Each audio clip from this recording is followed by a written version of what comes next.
us came, in which all of us are even what all of us are going to merge into finally. No matter if you are believing that you are apart from the source, no matter your cognition, you are a part of the source. That is the reality. And that is ultimately what Devi Parashakti represents.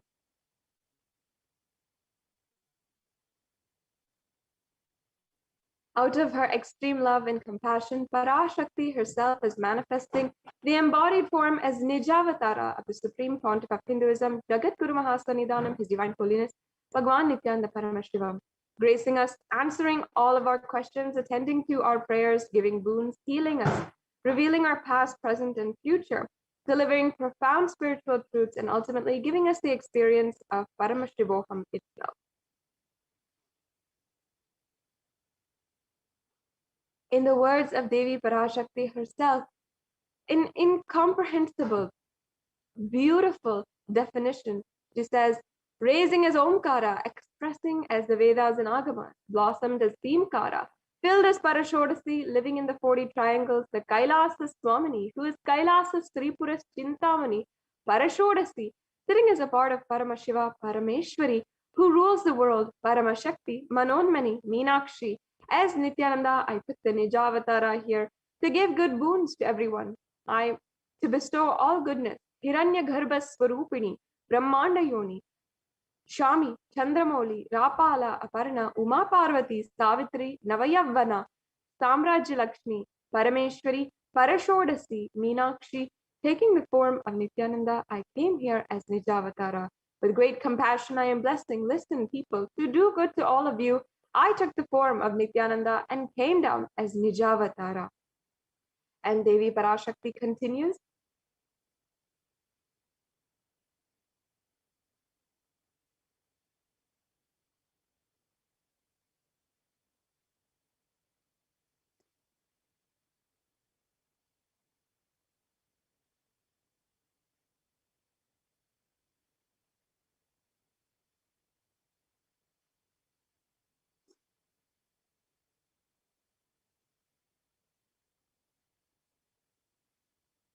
Yes, Devi Parashakti continues, raising in Omkara, blossoming as Shiva, Shiva manifesting as the source of existence, the power of existence, expression of existence. From the oneness of Om, blossoming as two as Prakriti and Purusha, blossoming as three Shaktis, Icha, Kriya, and Jnana Shakti, growing as four Vedas, expanding as the five Panchabhutas, beyond six chakras, filled as gotras of seven rishis, expanding as eight directions, existing as nine grahas, blossoming as 10 indriyas, being as 11 rudras, creating all of the worlds, bringing life to tell and make truth blossom and to do good. Parashodasi, Meenakshi, in the form of Nithyananda, I came to bless every one of you.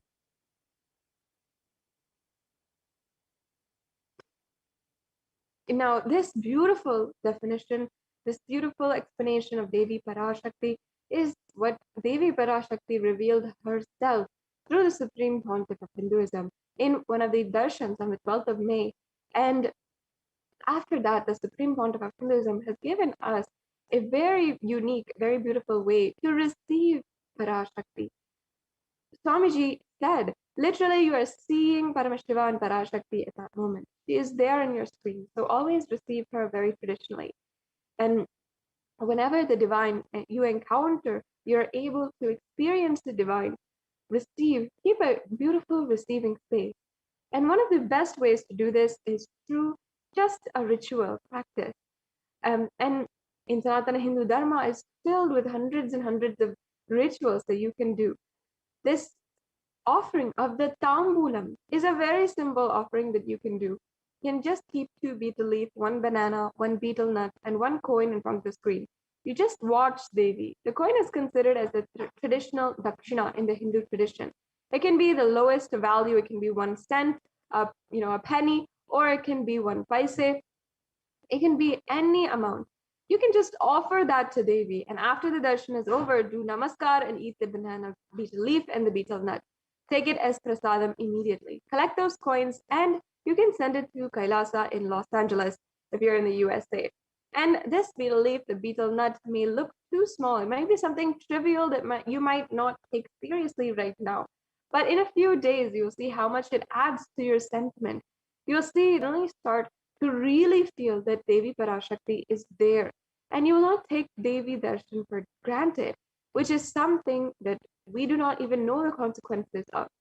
Rituals will break your monotonous unconscious mentality and lifestyle and remind you and raise you to the powerful cognition. It will break your unconscious behavior. And that is the reason behind all of our rituals in Sanatana Hindu Dharma. This is something that you can start to do wherever you are. And here we have a couple of examples of what you can use in order to offer the tambulam. And as it is available in your country, in your location, you can purchase these items and offer. Um, the betel leaf and the betel nut sometimes might not be available, but you can always go to an Indian store nearby you, or you can see if you can source these yourself online, and you can purchase the betel nut and the betel leaf. And you can also just offer a coin, how much ever it is, to Devi Parashakti. And then you can also offer fruits. As you can see here, we also have a plate that is a traditional offering. Sometimes people will offer the red bangles, the glass bangles. They'll offer kumkum. These are traditional offerings that we make to Devi Parashakti. And it is something very, very simple that that you can do as well. And you can just prepare this kind of plate. You can offer flowers, and you can keep it in front of your device when you have the darshan of Devi Parashakti, and you'll be able to see how deeply you connect to Devi Parashakti after you're just giving this simple offering to her.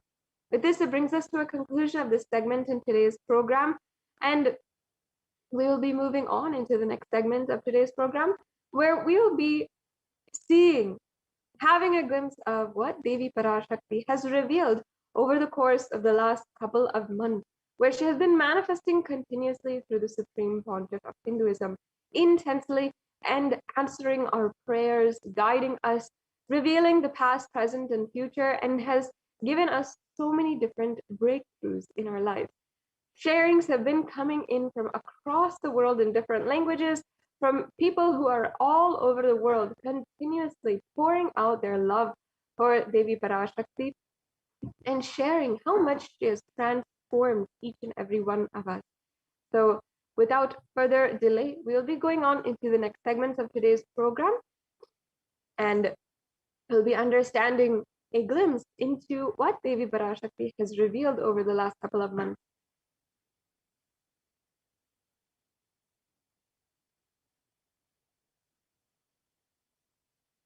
And be we'll also be understanding today what Devi Parashakti revealed as 8 different ways in order to prevent and in order to keep yourself absolutely secure from the ongoing COVID coronavirus pandemic. We have several ways that no matter what, we have been so blessed to be able to receive the Akashic reading from Devi Parashakti, as she has been warning us and helping us in this time.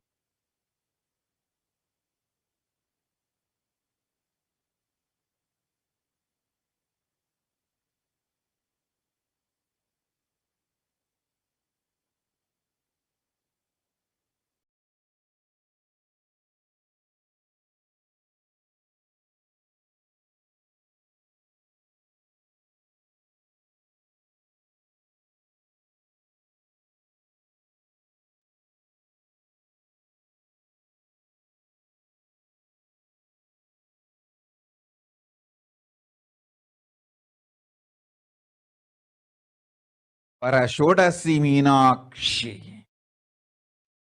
Parameshwari Meenakshi, Parashakti Meenakshi, இங்கு எழுந்து அருளினோம் எல்லோர்க்கும் ஞானமும் தன்மையும் தந்திட நன்மையெல்லாம் அளித்திட நாமே வந்தோம் இங்கு. கைலாசத்தின் சுவாமினியாய் பரமசிவன் கிரகத்திருந்து நம் அனுக்கிரகத்தினால் நித்யானந்தன் விக்கிரகமாய் மலர்ந்தோம். உங்கள் எல்லோருக்கும் நல்லதைச் செய்திட, நன்மையைச் சொல்லிட, தர்மார்த்த காம மோக்ஷம் எனும் புருஷார்த்தங்கள் நாளும் பொங்கி மலர்ந்திட வந்தேன் இங்கு. மாந்தர்கள் கொடுந்தொற்று கொரோனா கண்டு அஞ்ச வேண்டாம். 8 வழியின் மூலமாகவும் எண்ணத்தில் தியானித்து என்னை பிரார்த்தித்தல் ஒன்று, சமூக வலைதளங்கள் மூலமாய் என்னை சரணடைதல் 2, எங்கெல்லாம் என் மகமாரி வடிவத்தில் நான் குடிகொண்டிருக்கின்றேனோ அங்கெல்லாம் பூமிதித்து என்னை வழிபடுவது 3, நெஞ்சில் மஞ்சள் தடவி வேப்பம் சாரருந்தி தினந்தோறும் என்னை தியானிப்பது 4, நிர்விகல்ப நிலையிருந்து நித்யானந்தத்தை நிறைத்து உயிர்வது 5, சிவ சிவ சிவ எனும் பிரபஞ்ச பெரும் நாதத்தை அஜபா ஜபமாய் நிகழ்த்தல் 6, நிறைவான பூரண மனத்தோடு வாழைப்பழத்தோலும் வெங்காயமும் குதிகாலில் வைத்து பத்திட்டு நித்திரையில் அடங்குவது 7,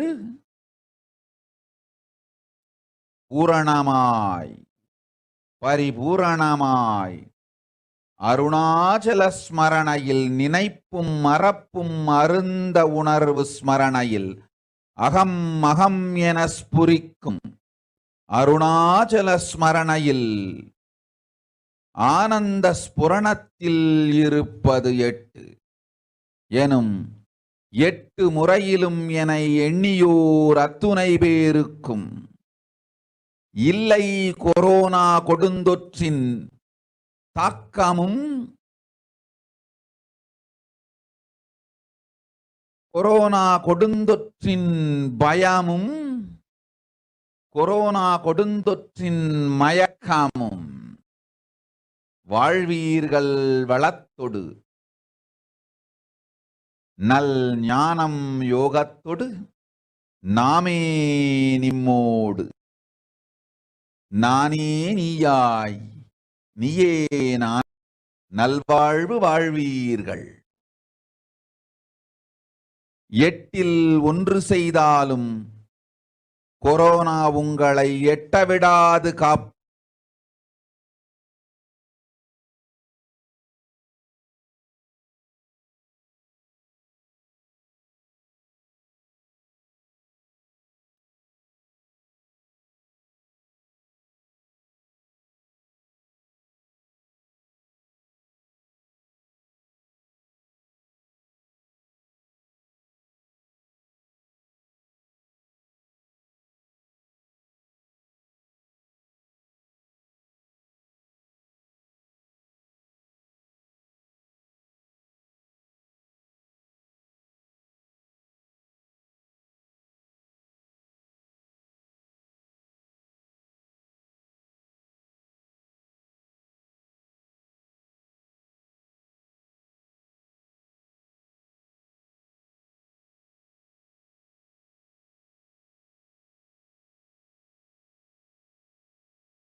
what Devi Parashakti has revealed about the 8 methods to prevent COVID-19.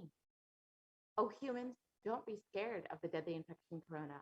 Through these 8 ways, praying and meditating on me, surrendering to me through social media, wherever I am residing, worshiping me by doing the fire walking, applying turmeric in the chest, drinking neem juice, and meditating on me every day, being in the unclutched state, filling with eternal bliss. Doing the Ajba Ajba, the cosmic sound, Shiva, Shiva, Shiva, with complete mind, applying banana peel and onion in the fields and going to sleep, and being in the state beyond any remembrance or forgetting, in the Arunachala Swarana that blossoms as aham, aham, in the state of Ananda Swarana. Everyone who thinks on me through these 8 ways, they will not have effects of corona. They don't have fear and delusion of corona. You will live with prosperity, with wisdom and fortune. Me with you, you as me as you. You will live good life even if you do one of these 8 ways. I will protect you. Corona will not reach you. Don't have fear, O people. Be blissful.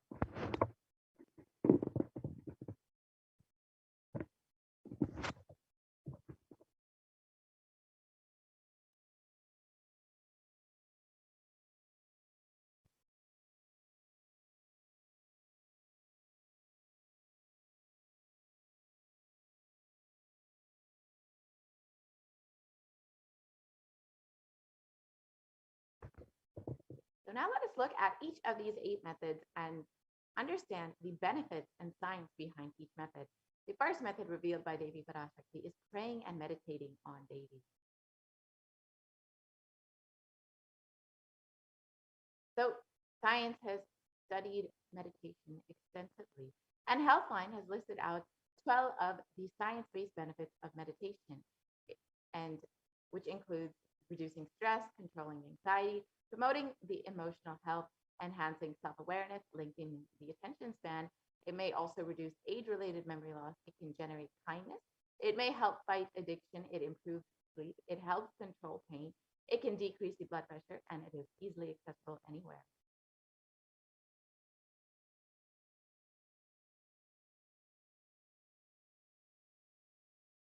And the Department of Health and Human Services in the U.S. has studied meditation and has found that it has a direct impact on both our physical as well as our mental health.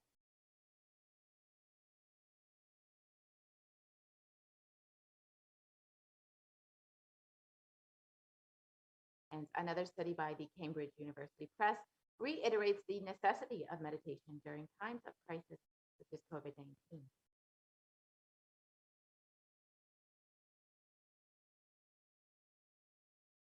And a study published by Everyday Health has stated how prayer and spirituality protects emotional health by offering a bigger sense of purpose, by providing social support, by lifting the spirit, by helping you cope with difficulties. And according to a September 2015 report published in Health Psychology, it was found that when researchers followed 191 people with congestive heart failure for 5 years, they found that those who reported feeling spiritual peace and who also made some healthy lifestyle changes were significantly more likely to live longer than their peers. And people with major depressive disorder or chronic medical illness who report high levels of religiosity, which includes daily religious experiences, generally become more optimistic than their peers. And this found in a study published in July 2015 in Depression and Anxiety. So now let us understand what the Avatar himself has revealed about the benefits of meditation directly demonstrated on his own.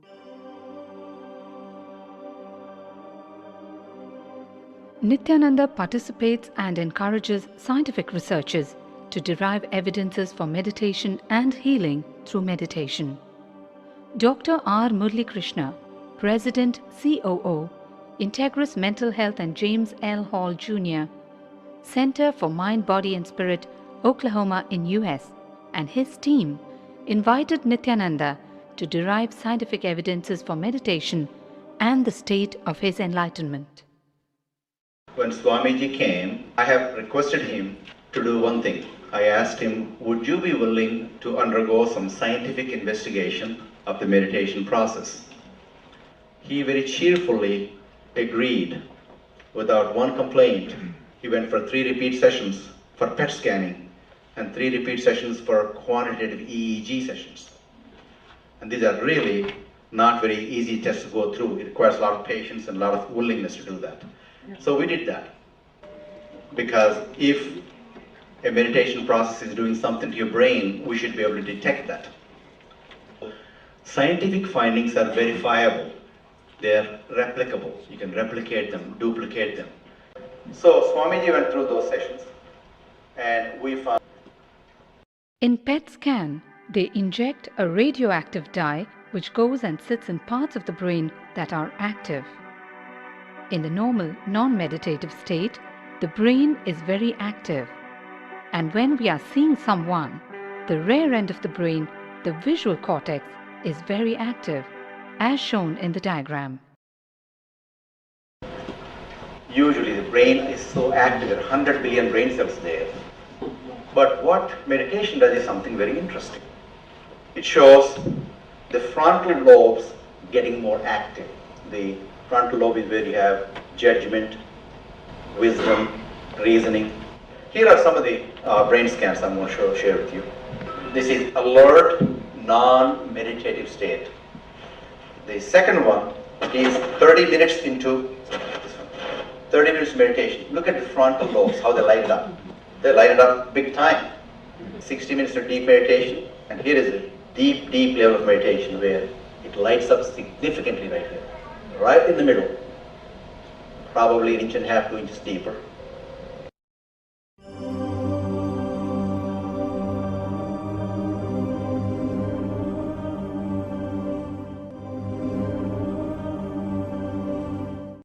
What's interesting was, Swami was inside, and that's the last part of that one. See that light right here? So what's interesting was, I've never seen that before in my life. So the other parts I've seen may not be to the extent that Swamiji showed, but this is something interesting. There is something called dopamine, which is a chemical our brain is involved in. Dopamine is produced mostly in this area. And when you have any pleasurable feeling in your body, it is mediated through dopamine. It's a neuroreceptor. It's a chemical that transmits messages of pleasure. Basically evokes pleasure chemical. You eat the same thing is with visual pleasures you have. Beautiful people, beautiful sceneries, nature, whatever gives you pleasure. It's mediated through dopamine. Everything that human being experiences involves dopamine. But what's interesting is that you and I have the potential to create our own dopamine in a big way. So I named it, for lack of a word in the past, the D spot, which is the dopamine spot. If you can discover your D spot, you got it made in life. The D really stands for divine spot. The D also stands for delight, and the dopamine spot. What's also interesting is that he could, at will, go in and out of those states. Those are some of the findings I want to share with you. There's so much more talk about physiology of mind and brain and the body. It's a fascinating field that this is something that all human beings can relate to, can apply in our own lives. Not only a sophisticated knowledge, but these things have application in daily life for all of us. Nithyananda's system of free healing, known as Nithya Spiritual Healing, has been baffling the medical world, curing diseases from migraine to cancer. Qualified people are also initiated to become healers. The complete report of the research conducted on Nithyananda's neurological system can be found in the book Mystic Phenomena, Scientific Data.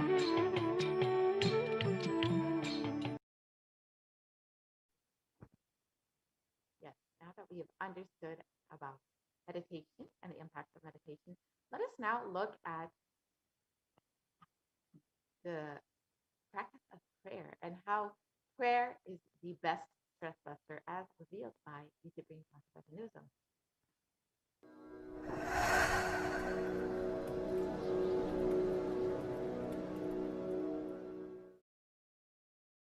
If you are not allowed to do yoga, made to believe early morning sleep is the best thing in your life, you are tortured, you are abused, your divine rights are violated.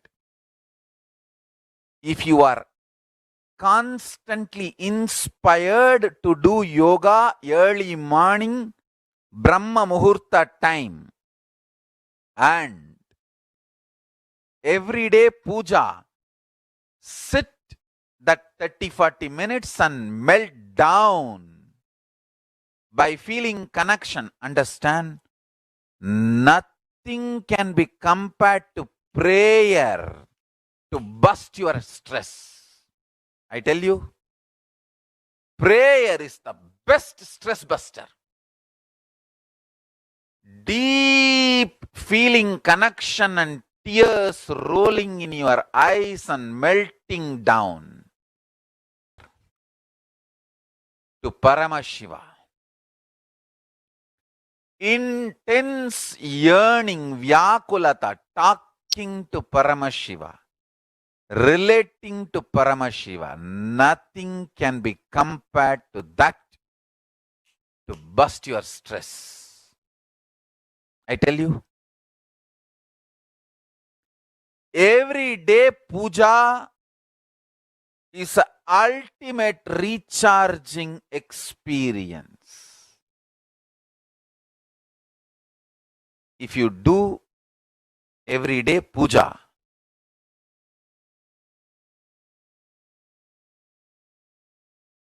the kind of the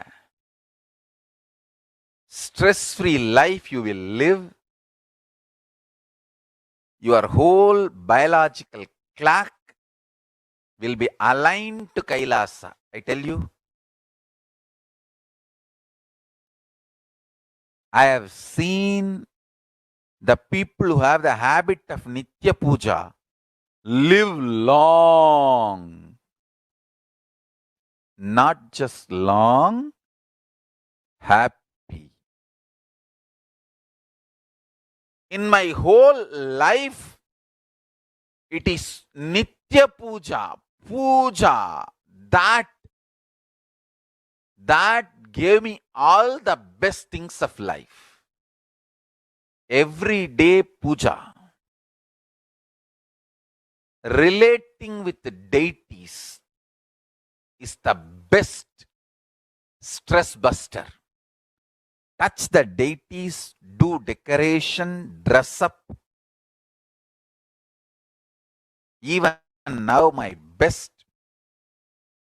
time of the day is when I sit with my deities. When I sit with my deities, dress up the deities, jewel them, spend time with them, talk to them, intensely pray, deeply connect and pray. Understand? You do not know the power of Archavatara. God landing in physical deity form. Never underestimate the power of Archavatara. The Archavatara is equivalent to living avatara. What living avatar can do to you, an Archavatara can do. Atma Linga I am giving all of you is literally living Archavatara. Is a piece of God. Literally.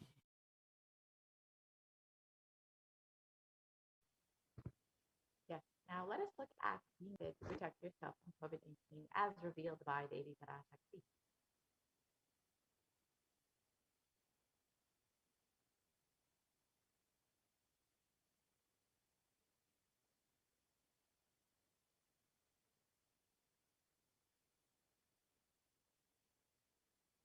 Continue to the next slide, please.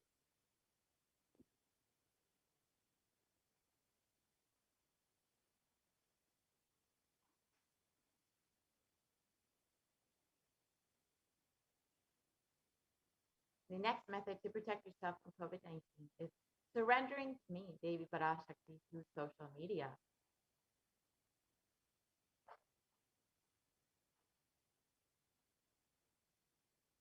During the Akashic reading, Devi Parashakti gives us the opportunity to connect with her through social media, all various social media platforms, and attends to us individually to our prayers and showers us with blessings and boons. Let us now see how we can connect to Devi Parashakti through social media.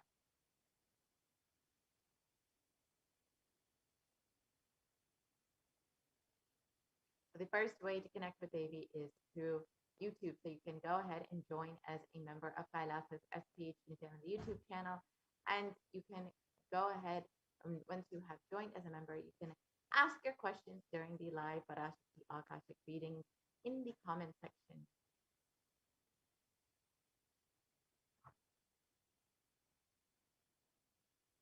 And next, you can like and follow the Kailasa's SPH JDM Nithyananda Paramashivam Facebook page.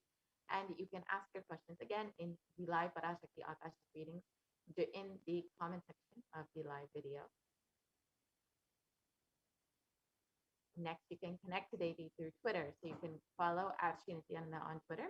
And you can ask your questions in the reply section of the tweet with the hashtag #AskTheAvatar. You can also connect with Devi via Instagram. So you can follow Shri Nithyananda on Instagram, and you can ask your questions in the comment section of the photo announcing the live darshan. And lastly, you can connect with Devi via WhatsApp. So you can visit kailasa.org, and you will see a WhatsApp chat box that pops up, and you can ask your questions in that chat box. And now you can watch a short clip of Devi Parashakti blessing people. காளியின் ஆட்டத்தை ஆனந்தத்தை ஆனந்தத்தொடு ஆடிய ஆட்டத்தை கண்டோர் உயிருக்குளெல்லாம் இறங்கி குண்டலினி உயிர்ப்பிக்கச் செய்து மாய மனத்தின் இருளை அகற்றி மாயம் அழித்து மங்களம் தந்து குரு பக்தியும் சிவ பக்தியும் பரமசிவ பக்தியும் பரமசிவ சக்தியும் அளிக்கின்றேன். மனமாயை விடுத்து குரு பதத்தை பற்றுங்கள். நித்யானந்தமாய் நிஜாவதாரமாய் வந்துதித்த என்னை பற்றி வாழ்வில் எல்லா நலமும் பெற்றிடுங்கள். ஓம் ஓம் ஓம். யாதுமாகி நின்றாய் காளி, ஓம் காளி ஓம் சக்தி, ஓம் காளி ஓம் சக்தி, ஓம் சக்தி ஓம் சக்தி ஓம் சக்தி. ஓம் ஓம் ஓம் ஓம்.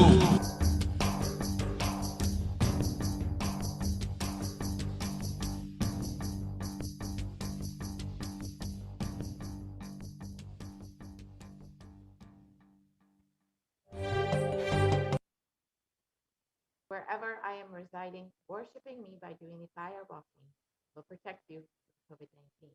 So now let us understand the science behind fire walking.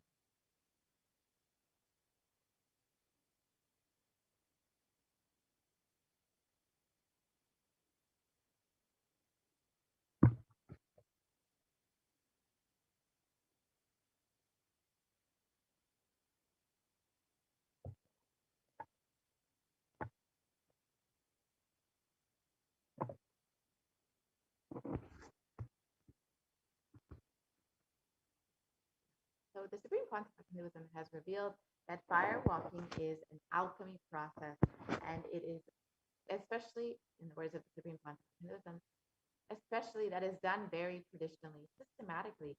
If you had even small blisters, and even if you did not have any blisters, you are protected. You can go back to the previous slide, please.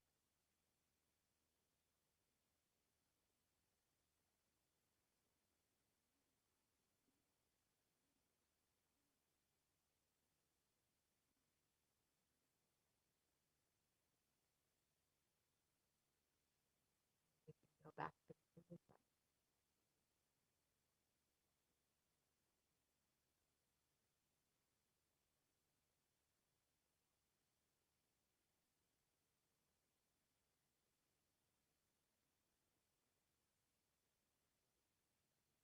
Sorry, we can go back to the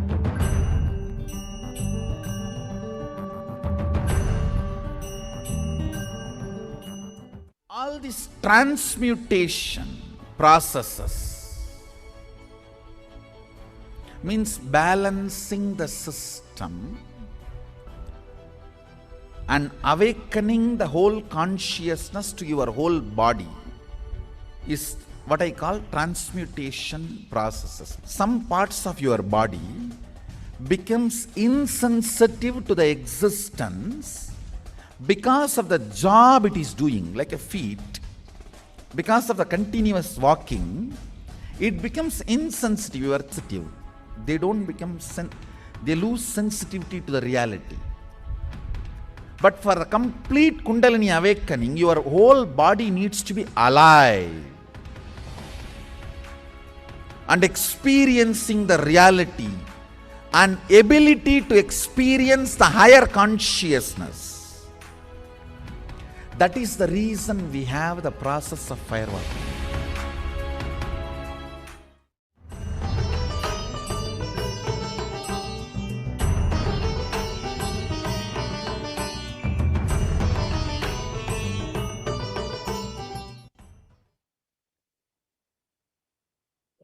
Now that we have understood the science of firewalking, let us look at what the Supreme Concept of Hinduism has revealed about firewalking. You can watch the video of the Supreme Concept of Hinduism himself doing the firewalking in Vietnam.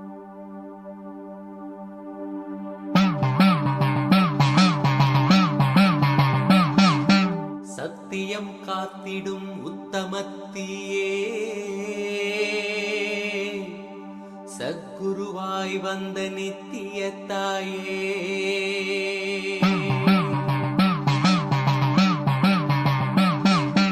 வேதங்கள் வணங்கிடும் ஆதியும் நீயே ஜோதிமலையிலே அவதரித்தாயே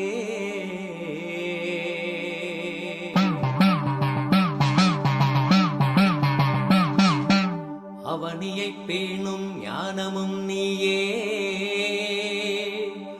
அக்னி வடிவிலே அருள் புரிந்தாயே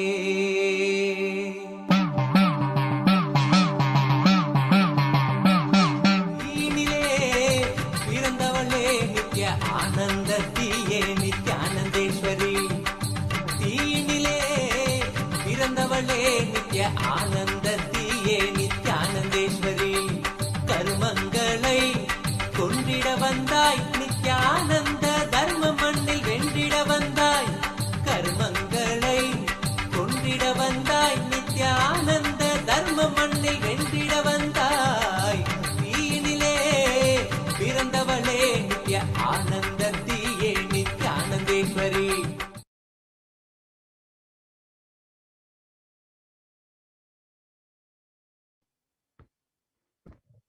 Now let us understand a little bit more about what modern science has understood about firewalking.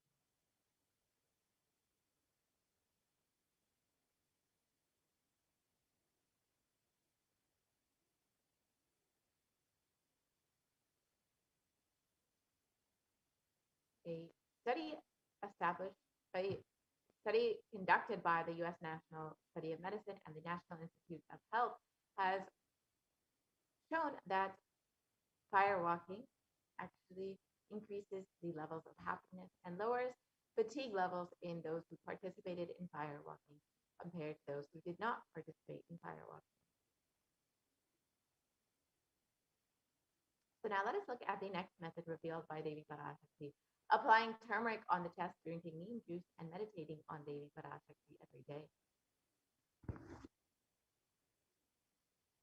So first, let us watch what the Supreme Concept of Hinduism himself has revealed as the benefits of drinking neem juice.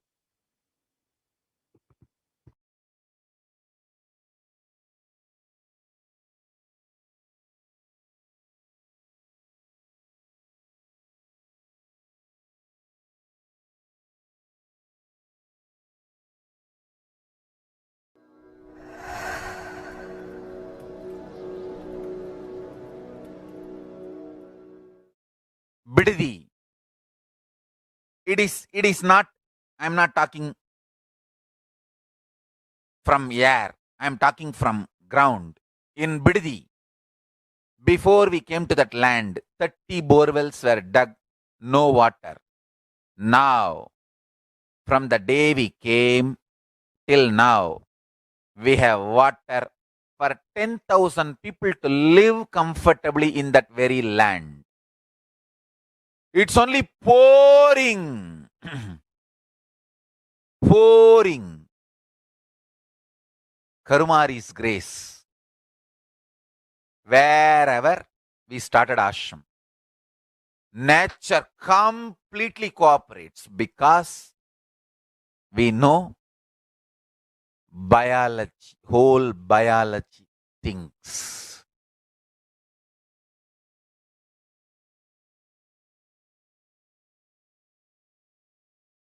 If you are having bitter relationships in your life, just start drinking bitter neem juice every morning. The problem will be solved.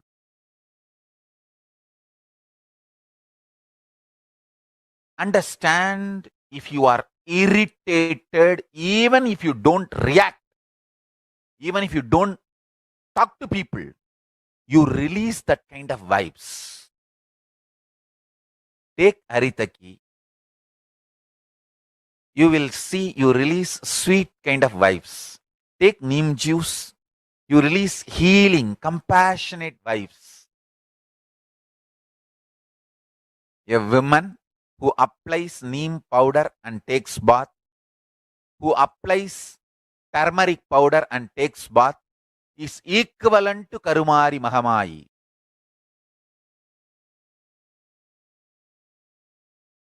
That neem paste and turmeric powder, if a woman takes bath with that, she is equivalent to Mahamayi. She is embodiment of Karumari because she will be manifesting that same vibes of Karumari.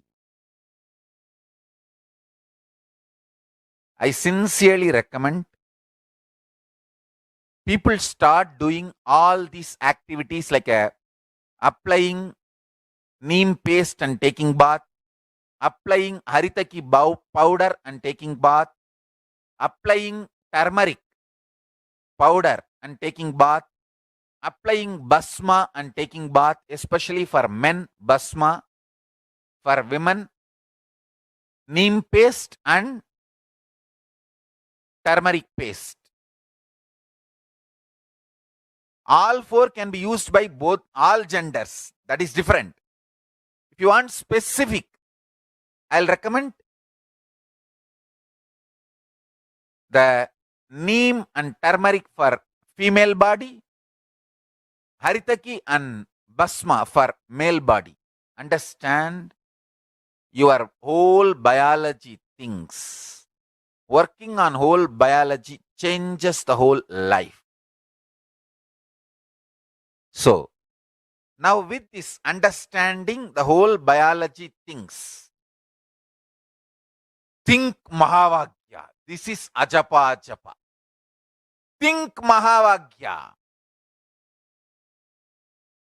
With the understanding your whole biology thinks.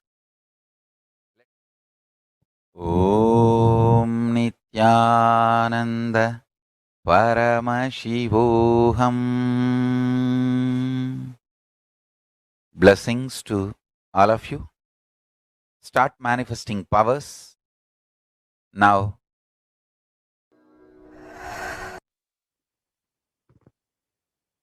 Yes. Now that we have understood the benefits of neem, let us look at turmeric. So traditionally, turmeric is very well known for its anti-inflammatory effect, but as of recent, in the last 2 decades, it has been shown to be also a potent immunomodulator agent that can modulate the activation of T cells, B cells, macrophages, neutrophils, natural killer cells, and dendritic cells, which are all immune cells. And curcumin can also downregulate the expression of various pro-inflammatory cytokines and chemokines.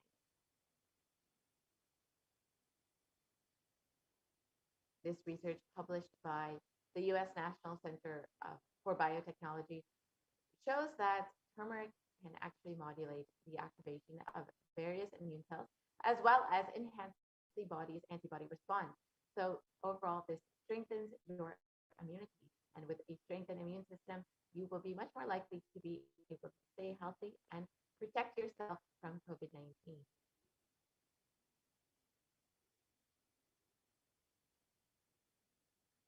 And in India.com, it was also published that neem can help you in the fight against coronavirus.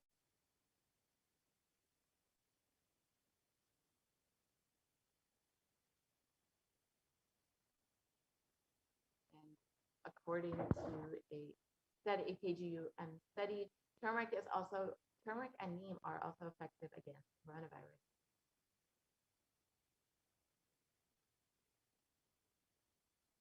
So now let us look at the next method with complete mind, applying banana peel and onion in the heels and going to sleep. So again, this is a very simple method. You can just put the onion in the heel or banana peel in the heel, and you can put a sock over it and go to sleep. And this will completely detoxify your entire body and protect you from COVID-19.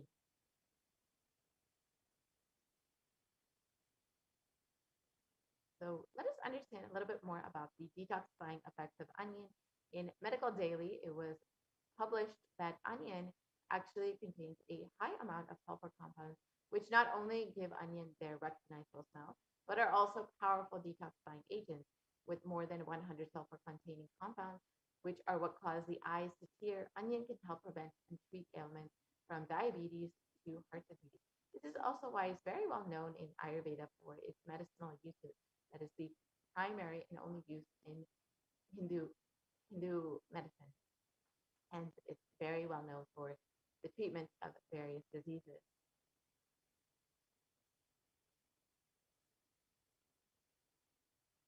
And a review published by the Journal of Phytotherapy has also spoken on the detoxifying effects of onion.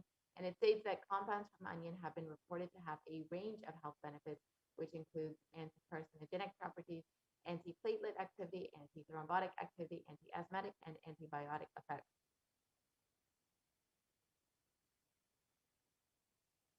So now let us look at the next method revealed by Devi Parashakti, being in the unclutched state, filling with eternal bliss. So first, let us understand the science of unclutching as revealed by the Supreme Pontific Hinduism.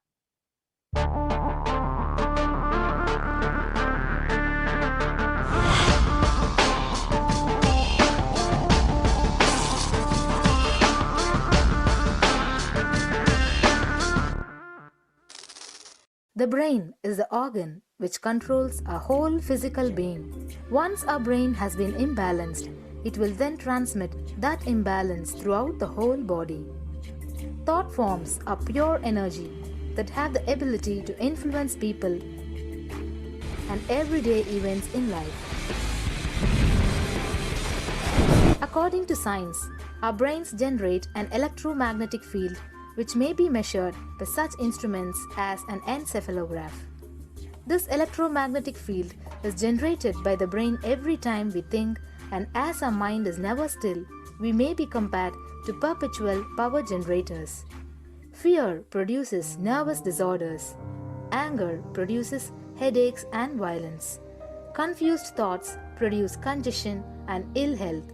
Depression causes cancer, tumors, mental diseases, and lowering of the immune system, causing death through own willpower.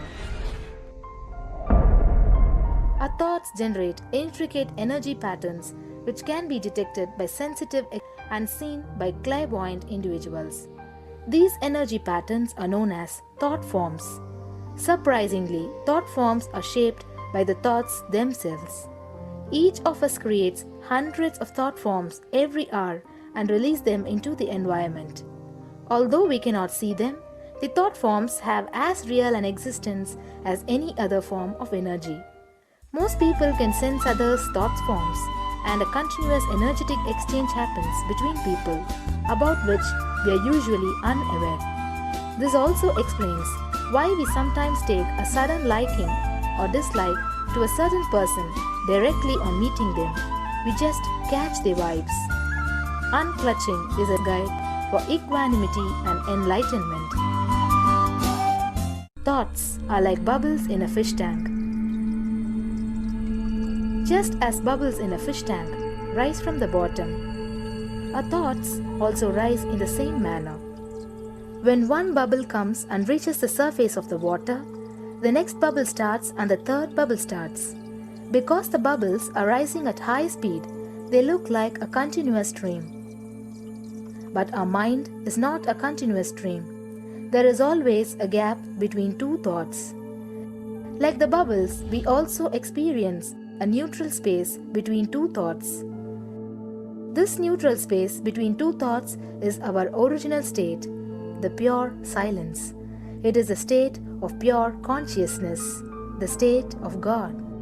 Since the gap or the neutral space between two thoughts is too small, we think all thoughts are connected and form a shaft. But there is always a gap between two thoughts. In the forest of northern India, the hunters trap the birds using a trap. They tie a rope between two trees. The rope is the shaft that we create by connecting two thoughts. In the middle of the rope, they secure a wooden stick. The stick is our mind. The rope is tied at the midpoint of the stick. When a bird comes and sits on the stick, the bird's own weight turns the whole stick upside down. It turns topsy-turvy. The moment it turns upside down and loses its sense of balance, it feels totally shaken and tightens its grip on the stick. It simply holds onto the stick as if its life depends on it. Similarly, we connect thoughts and form a shaft out of it and live in the fear that if we drop our mind, we might be lost. We might lose our identity. Because it is hanging upside down, it thinks, if I unclutch from this stick, I will fall and die. Is similar to the fear that if we start trusting that we are unconnected, unclutched, independent and illogical thoughts, we might be lost. If the bird lets go and relaxes, it may flutter to balance for a moment or two.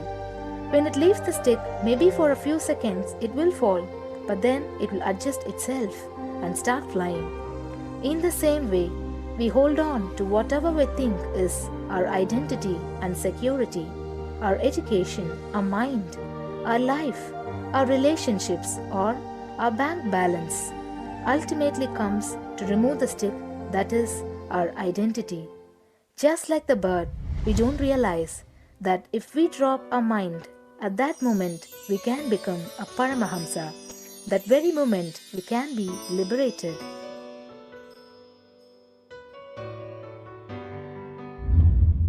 In Mundaka Upanishad, there is a story which explains, there is a huge tall tree, and in the tallest branch of the tree, there is a golden bird sitting unclutched from everything in bliss, like Dakshinamurti. In the lower level branch, there is a small bird which jumps from here and there to various branches eating fruits.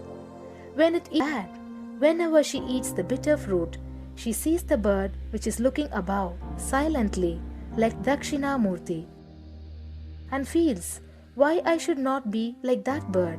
But unfortunately, when the same bird, when it eats tasty fruit, it forgets the bird sitting above it. In the same way, she keeps battling between branches, eating bitter and tasty fruits again and again. One day, as a small bird flies up higher, and as it reaches near the golden bird, it realized that he and she are the same. There is no difference between them both and realizes her original state. The small bird realizes that she also can be in the same state of the golden bird and become a Paramahamsa. This moment, trust yourself. Don't bother about losing your identity. Just trust yourself and let go of your identity. You will answer and be liberated. All you need to do is to trust that you're unclutched. Dropping the conclusions you can't be transformed is unclutching.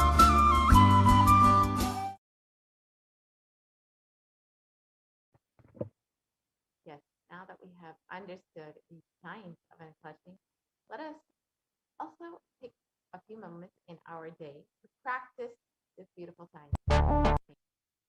So whenever you have a few minutes in your day, you can just spend a few minutes experiencing this space of unclutching. You can sit with your head, neck, and spine in a straight line, have your eyes closed, and chant the Mahavakya intensely. Do not engage with any thoughts. Purely let the space of unclutching manifest in you. Chant the Mahavakya. Om Nithyananda Paramashivoham. So now you can go ahead and space. And once you've done that, you can also visit kailasa.tv/minutes for peace and sign up your minutes for peace. You can spend as many minutes as you would like or as little as you would like and go ahead and experience this space of unclutching. And it will not only protect you from COVID-19, it will help you manifest whatever you want in your life. So now let us look at the next method, doing the Ajaba Ajaba of the cosmic sound, Shiva, Shiva, Shiva. And a study conducted by the U.S. National Library of Medicine on the benefits of chanting clearly has established how chanting the Ajaba Ajaba has a direct and positive benefit for the physical and mental well-being. The study correlates the chanting of the Ajaba Ajaba to the vagus nerve stimulation, which is used as a treatment for depression and epilepsy.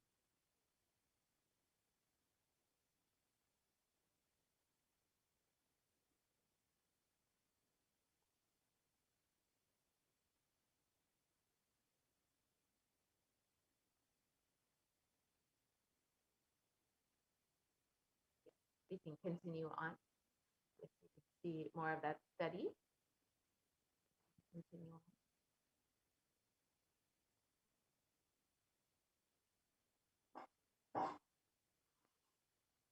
Yes, we can continue on to the next slide. So another study conducted by Dr. Masaru Emoto establishes that human intentions, words, or thoughts can actually change the molecular structural formation in water.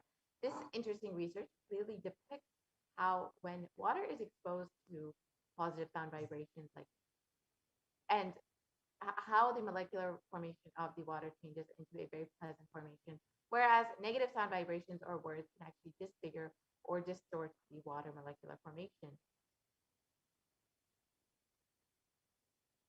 And in the next slide, we can see how the water actually reacts to positive sound vibrations versus negative sound vibrations. So here in the top, you can see how water reacts when positive sound vibrations like words like compassion, thank you, wisdom are used, how water turns into these beautiful snowflake-like structures, the molecular formation of water, whereas when exposed to negative sound vibrations, words like I will kill you, you fool, or heavy metal music, the water molecule becomes completely disintegrated, disformed, disfigured. And you can imagine what happens inside of your own body, which is composed up to 60% water when you're chanting the Ajaba, the cosmic sound, Shiva, Shiva, Shiva, the sacred mantra. And when you are practicing the Ajaba or you are practicing the unclutching, you can sign up your minutes for peace at kailasa.tv/minutes for peace. And the Supreme Council of Hinduism has revealed if 10,000 people, sorry, we can go back to the previous slide, please.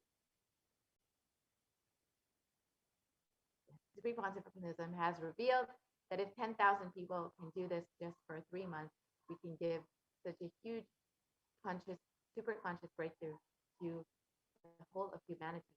Now let us look at the next method revealed by Devi Parashakti, being in the state beyond any remembrance or forgetting, in the Arunachala Swarana that blossoms as aham, aham, in the Ananda Swarana. So this is a very simple method, just being in the constant remembrance of the divine, never having to actually actively remember nor forgetting the divine, just constantly being in that space of oneness. And with this simple method, you can protect yourself completely from COVID-19. Each of these methods revealed by Devi Parashakti are independently powerful enough to protect you from COVID-19. So you can use any one of these methods in order to protect yourself.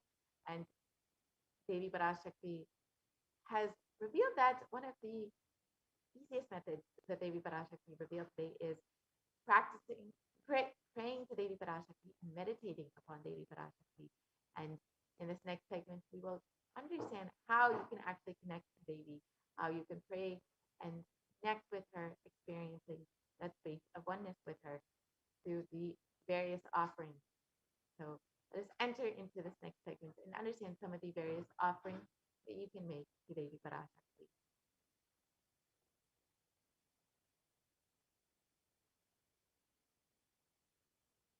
And recently, Bhagavan Sundareshwara has revealed that when you have the intention to make an offering, it is just purely the grace of the divine in your life that you are even having this intention, because only with the divine grace will you even be blessed to have this intention. And you are being given this intention by the divine, by Swamiji, because the divine is ready to shower upon you and is ready to bless you and impart his grace upon you. And only with that will you have the intention. So when you are having the intention to make an offering, it is just purely a blessing from the divine. So now let us enter into this offering segment and understand some of the various offerings that you can make to Devi Parashakti.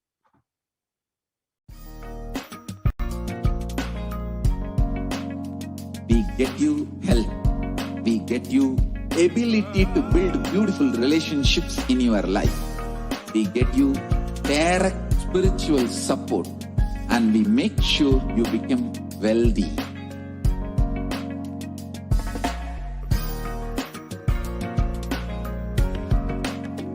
We won't stop giving you just good life. We will literally not stop till you live enlightened life. Manifesting the state of Paramashiva, space of Paramashiva, powers of Paramashiva, being of Paramashiva.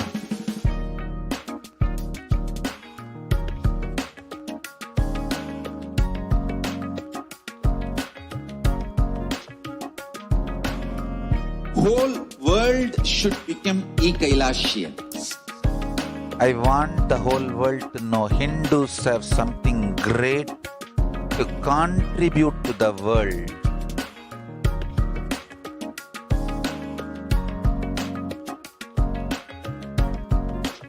We have something great to contribute to the world. Let us do that.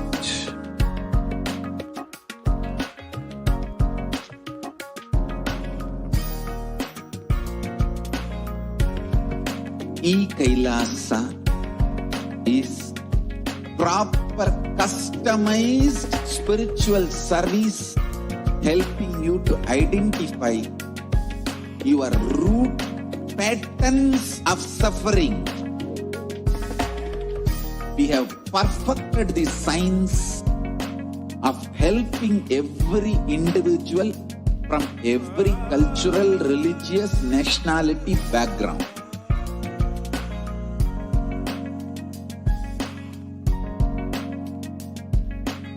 You will have lowest reactionary assumptions, highest awakened response, alive response for life continuously.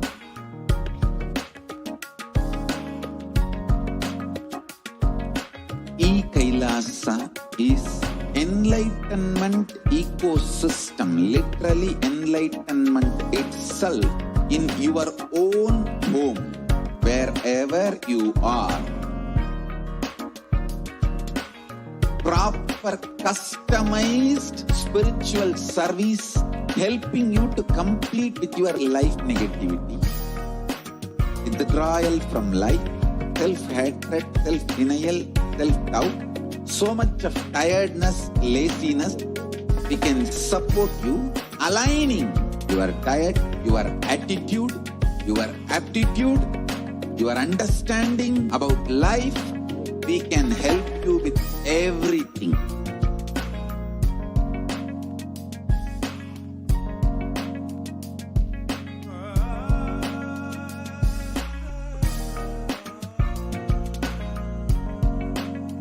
If you are interested in enlightenment, we will immediately bring this to you. If you are not interested, we will explain the whole science, inspire you and make you interested in enlightenment science. We need to cater this enlightenment science to the whole world wherever they are. Because enlightenment is the birthright of all human beings. Kailasa is responsible to provide that to all human beings.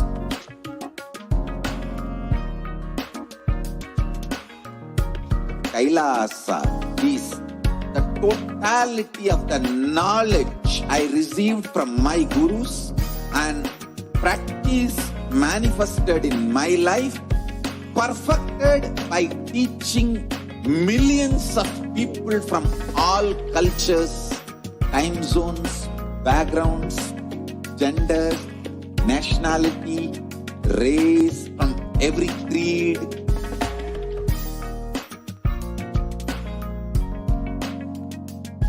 So this absolutely perfected knowledge available to you, served to you in your home without even you moving out of your couch, free of cost.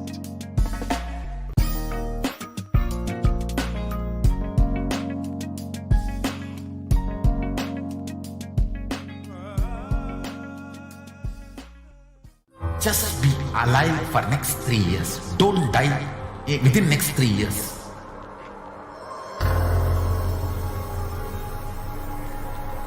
Just don't die within next 3 years. Be alive. Somehow be alive. I'm working sincerely. I will reach you somehow. Somehow I will reach you.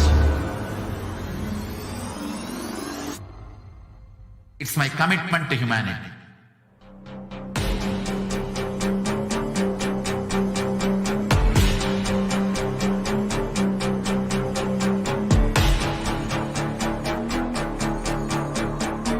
Just don't die within next 3 years.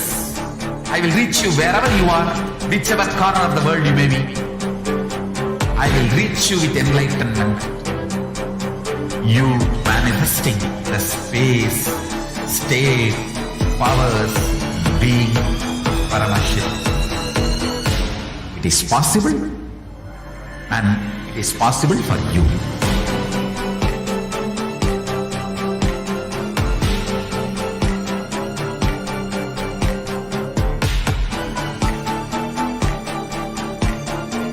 Paramashivoham will reach you with enlightenment science.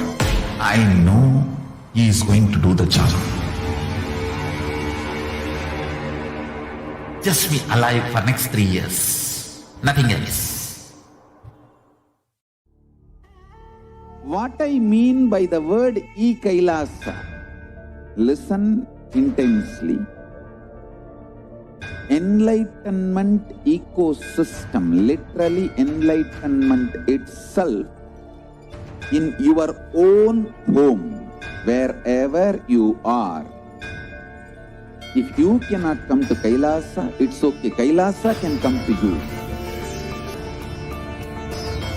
Kailasa coming to you is e-Kailasa.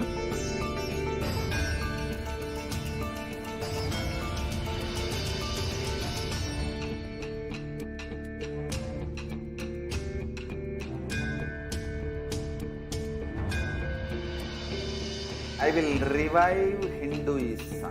I am a Hindu revivalist, not by any revolution, but by evolution.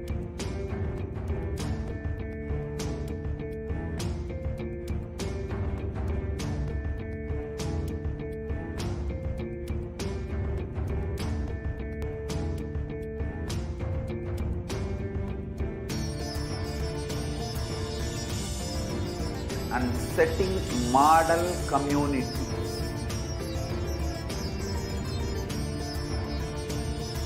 Kailasas, enlightenment ecosystems, Sarvanya Pitas all over the world.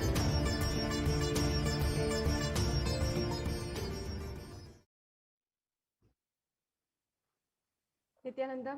Welcome back to all of the viewers after that very quick break.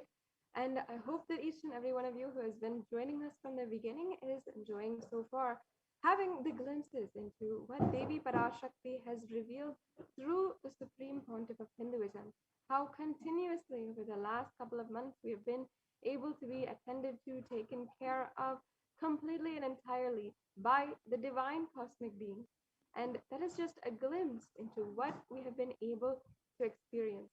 In further segments, you will be able to see exactly how the Supreme Pontiff of Hinduism has really helped each and every one of us, especially during this pralaya time, during this cosmic deluge, when so much of negativity through um, different forms is infiltrating our society and communities and our households.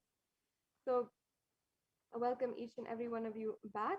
And in this next segment, we are going to be entering into a very, very unique and special part where you can cherish your deep, incompromisable, incomparable relationship with the divine. We are going to be understanding the various different offerings that you can make to Devi Parashakti. The offerings are a way that you can literally enter into. Perhaps for many of you, take your first step into experiencing the divine.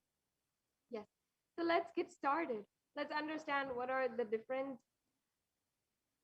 Let's get started and let's understand what are the different offerings. Before that, let's understand why we should offer. What is the significance behind each and every one of these offerings? What is the sacred sentiment behind it? And why it is such an important part of our journey, of our beautiful experience of the divine.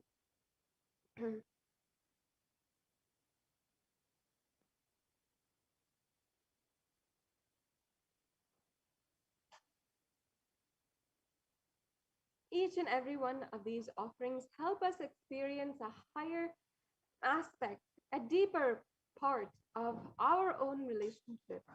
This is an introduction. The whole program is an introduction that you have for you, the deeper parts of you, the higher reality of you.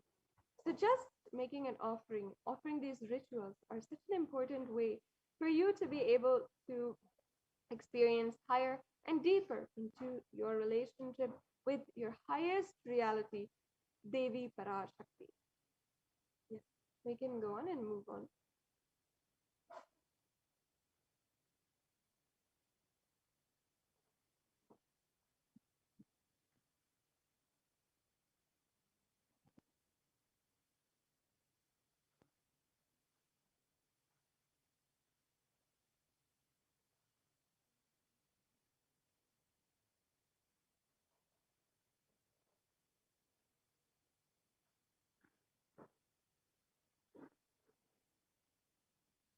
First, let us understand that expression of our highest self is masculine and feminine. Both consciousness have to be expressed equally by every human being to be enlightened. And until that moment, only the masculine energy expresses more than the dimension, irrespective of male and female physical bodies.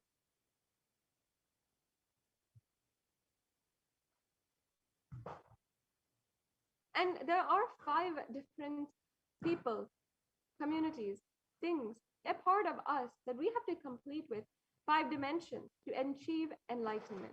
One is Pitrus or ancestors, second is the Kula Devatas, third is our parents, the fourth is nature, and the fifth is Guru.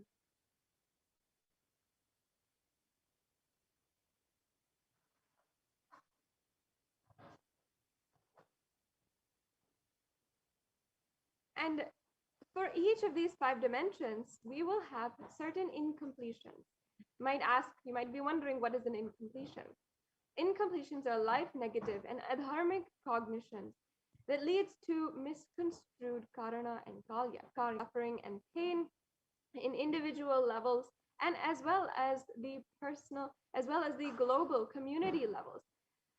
In essence, whatever incompletions we have inside of us, whatever we experience as a hindrance that is stopping us from expressing our truest self inside of us, that will be magnified into the macrocosm. That will be something that we see outside of us and in our global community levels. So understand that being sensitive is being aware in gratitude to life and everything from the air we breathe, the place that you sit, energy to feel that you exist, energy to celebrate that you exist, everything, being aware of each and every one of these is being in gratitude of each and every one of these.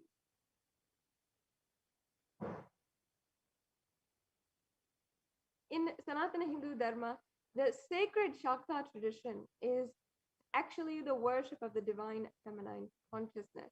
And in this, they recognizes 43 energies which constitute our human body. As you can see in this photograph, there's a Sri Meru, which has 43 different triangles. When these 40 different triangles are representative of 43 different energies in our body, Shaktis, which are all represented by consciousness, divine feminine consciousness, goddess. And when all 43 are integrated Dharma to Dharma, one becomes enlightened. The cosmic motherly completion and sensitivity from the level of Panchabhutas is a core principle of the cosmos.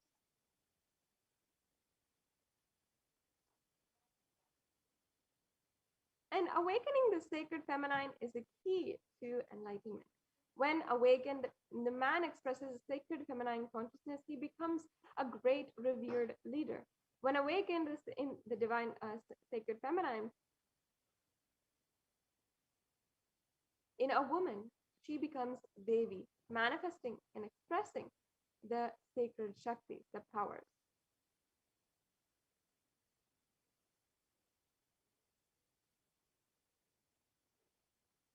And conscious sovereignty is the key to awaken the sacred feminine consciousness.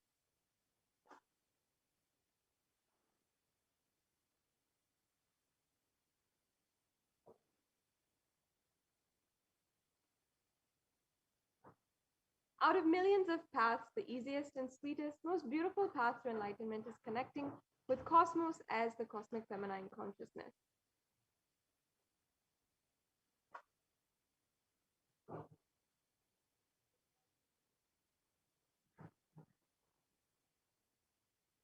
And she is the one who expresses as Guru all gods and all the manifestations in the universe. She can straightaway deliver enlightenment by connecting through the cosmic umbilical cord.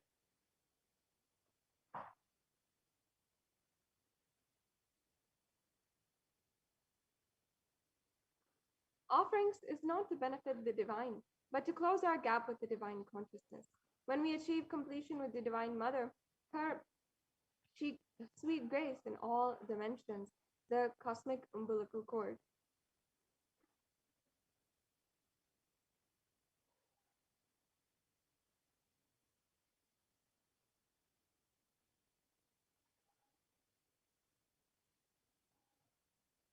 And when you're offering, understand that there's nothing too small or too big that you can offer to connect with the Divine Mother.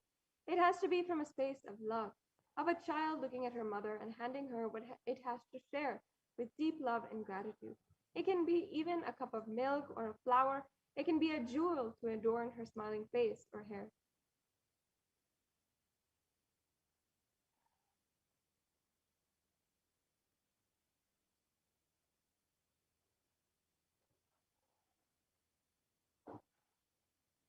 Vedic rishis have clearly stated that the techniques to connect with sacred feminine consciousness to awaken the same qualities in us. One can connect with Paramashiva through oneness, but with the cosmic mother, it is only by worshipping her feet with devotion.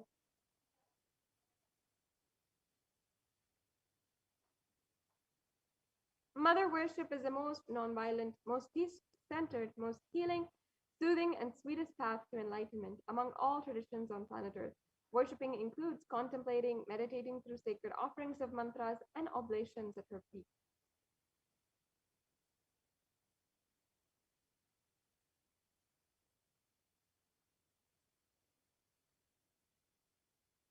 And today we'll be understanding what are these offerings, what you can do in order to make your first step and start building this beautiful relationship with the divine cosmic mother.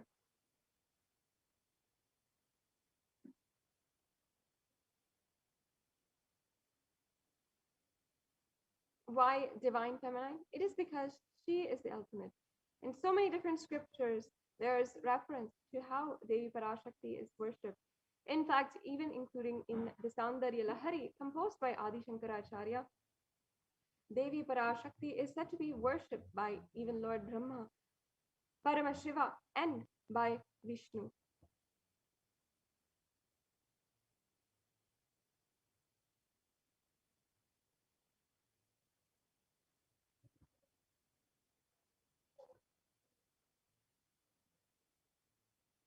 And here we have a extremely powerful verse from the Rudram, where it's talking on the ways that Devi Parashakti manifests as the being of all things in all existence.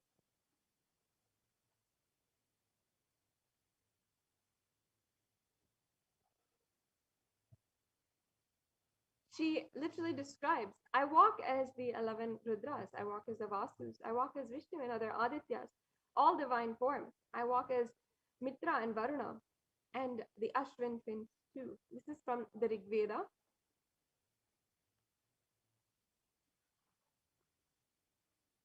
And she says, Ekadash Rudras, the Maharudra, Ashtavasus, Dvadasha, Adityas, Vishwadevata, all of them are in my retinue. I move around in various forms and with them as a part of my retinue, including Mitra, Varuna, Agni, and the Ashwini Devatas.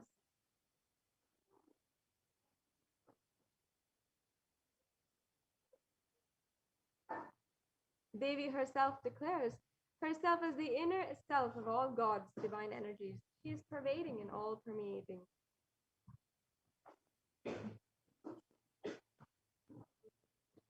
Now let us begin understanding the various different offerings to Devi Parashakti that you can make.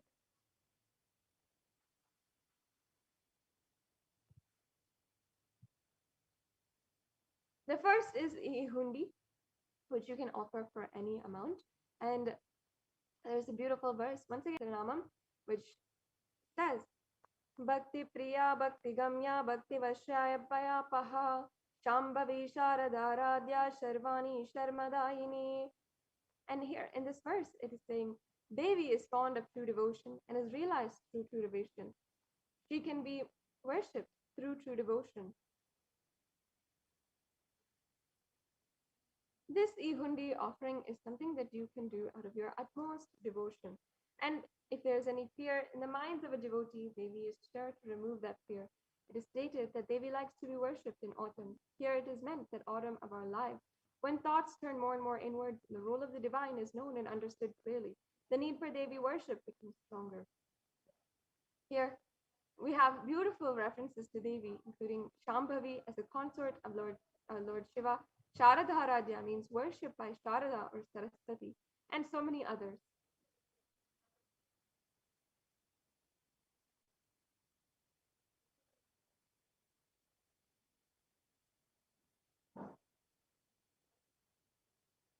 And here's another verse here from the Saundarya Lahari, which describes the mantra being offered to Devi Parashakti. In this offering of the Sankalpa mantra, which is just $1, you can just offer the mantra to Devi Parashakti. We also have the offering of the Devi Sahasranama Kasu, where you can literally experience the blessings to manifest and awaken multiple divine feminine conscious attributes and powers.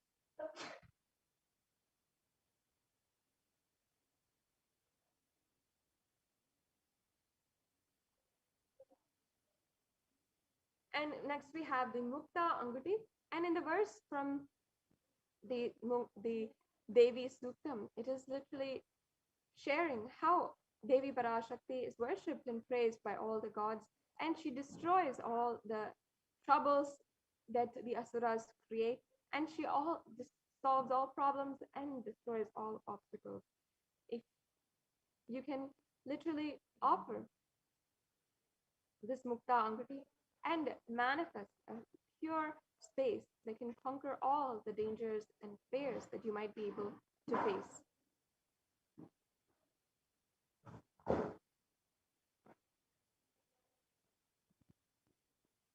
Next is the Swarna Padma Pushpa, another beautiful offering that you can do.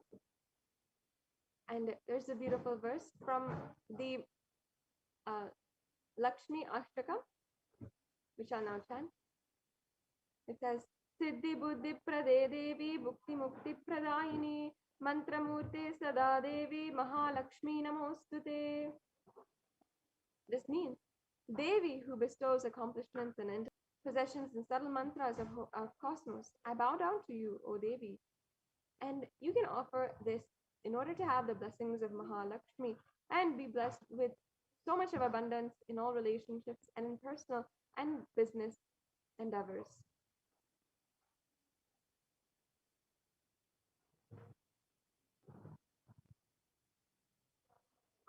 The next offering is the Swarna Metti. And in this verse of the Saundarya Lahari, it literally states that the very feet dust of Devi Parashakti is what Brahma used in order to create this world. And Lord Shiva even uses as his sacred ash, which he uses on his forehead. Like this, Devi Parashakti is worshipped by all of the gods and goddesses.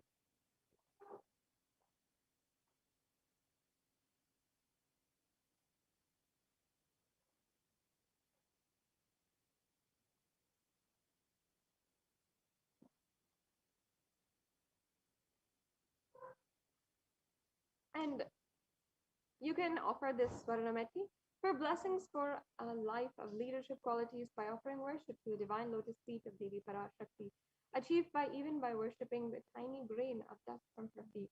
This meti is a golden toe ring to worship by adorning the divine feet of Devi Parashakti.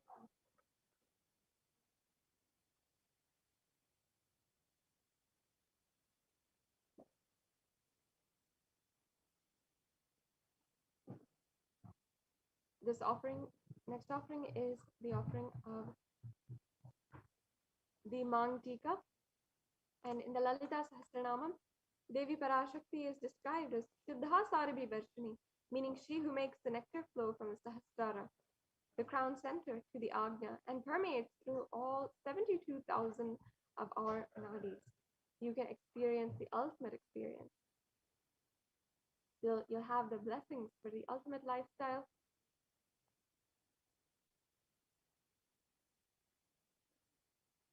And next offering is the Pratyaksha Pada Puja.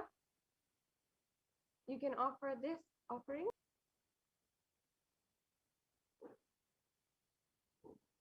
and there's a beautiful verse as you saw from the verses of Adi Shankaracharya, where he has described how even if you have traveled in all the directions, if you have attained all the material wellness and all the material goodness, and if your mind is not centered upon the lotus feet of the Guru, what then? What then? What then? Meaning, what does it matter if you're not aligned to the Guru? The Pratyaksha Pada Puja is a way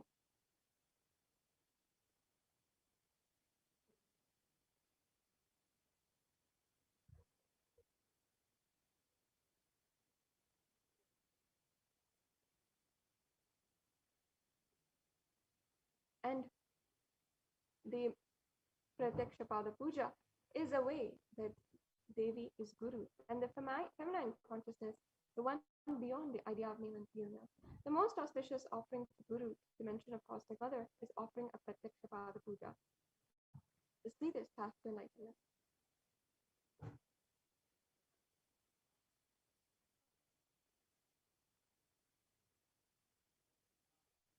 And the next offering is the Vastra Seva. This offering is the Vastram, the clothes to the Guru, the dimension of the Cosmic Mother, during the Pratyaksha Pada Puja. And it bestows one with the sweetest path and complete protection.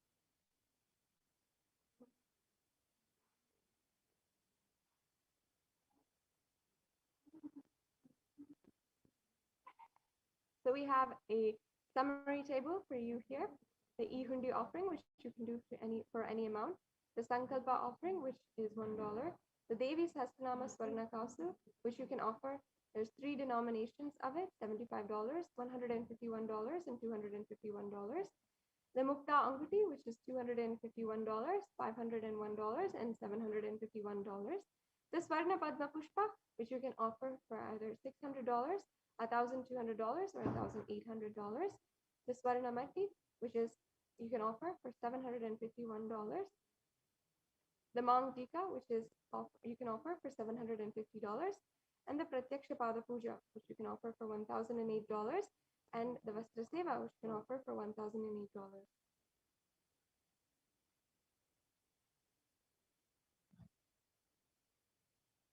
So here you can see the payment gateway.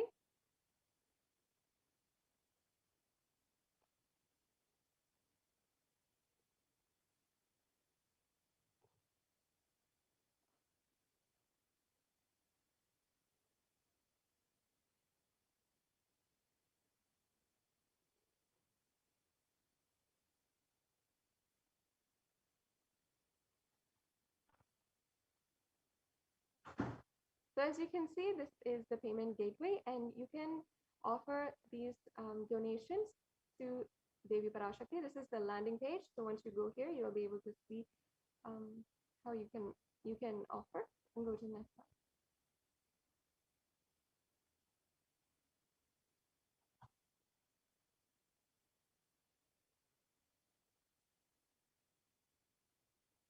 And you can select from the drop-down menu what you'd like to offer. Then add that to your cart, and you'll be able to see your cart and what all you can add.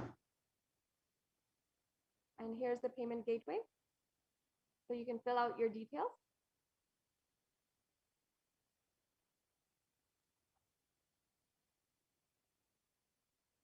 And you can also join as a member of the YouTube channel and participate in the super chat. You can go ahead and offer a donation through the super chat.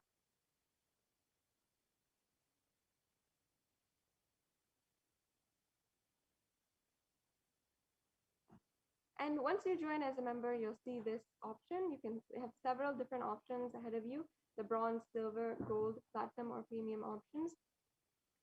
And you can join as a member.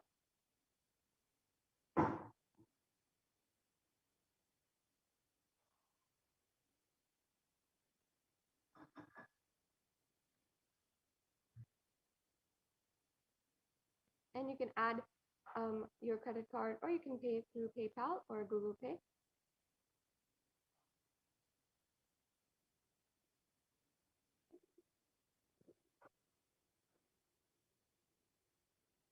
Once again, this is the link that you can offer it.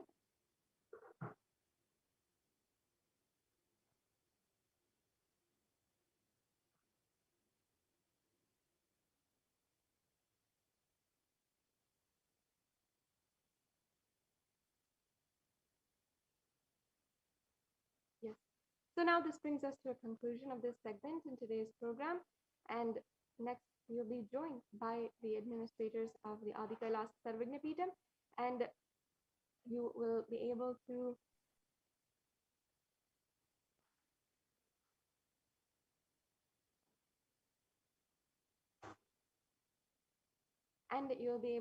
see exactly how there are so many different ways that the Supreme Pontiff of Hinduism has started the COVID care centers and implemented a very policy for COVID care.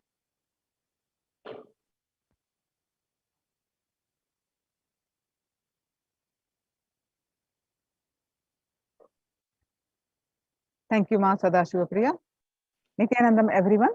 Welcome back to this segment of the multi-layer quarantine COVID care protection centers at the Kailasas de facto spiritual embassies. With the blessings of the Supreme Pontiff of Hinduism, Jagadguru Mahasannidhanam, His Divine Holiness Bhagavan Nithyananda Paramashivan's blessings. Let's start the Sadguru Vandanam. Nithyanandam Paramashivoham Kevalam Jnanamurtim Dvandvatitam Gagana Sadusham Tattvamasya Ekam Nityam Vimalamachalam Sarvadi Sakshibhutam Bhavatitam Trigunarahitam Sadgurum Tam Nam. So what we learn from this segment today?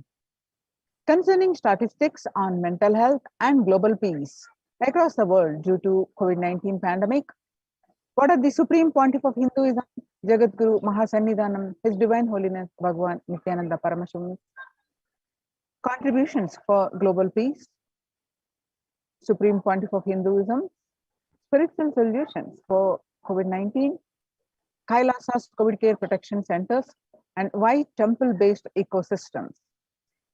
UN recognizes Kailasa's contributions and join the Kailasa's COVID care protection center.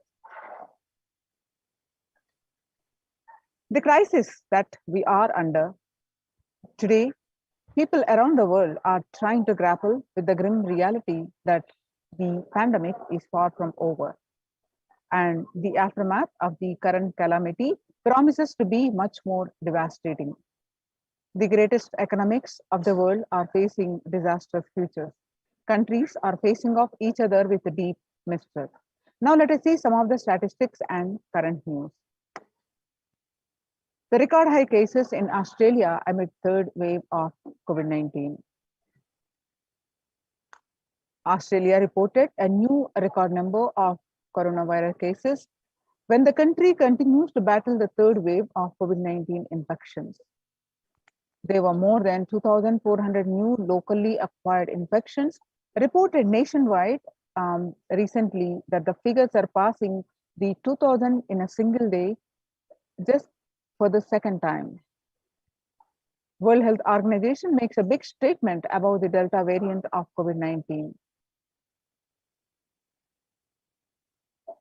COVID-19 has now killed more Americans than the influenza pandemic of 1918 to 19. The 1918 to 19 flu infected about 25% of Americans and killed an estimated 0.65% with 676,000 deaths.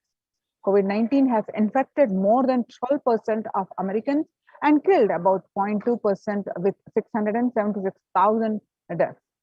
Now that the US death toll from COVID-19 has killed more Americans than the 1918 to 19 influenza pandemic dead, now the COVID-19 is officially US deadliest pandemic. Axios and the Associated Press both reported the grim milestone recently.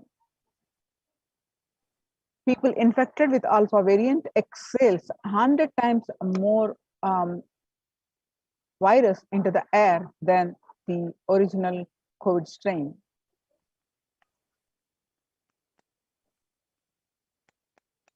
Six-feet distance may not be enough to prevent viral transmission indoors. COVID-19 Delta variant is still the most concerning, says the World Health Organization experts. In US, COVID-19 pandemic is nowhere under control, says the Chief Medical Advisor, Mr. Anthony Fauci. He said, right now we are still in pandemic mode because we have 160,000 new infections a day. That's not even modest role. In an interview with Axios, the US has reported 40 million cases of COVID-19 since the outbreak of over 4 million infections adding up in the past few weeks.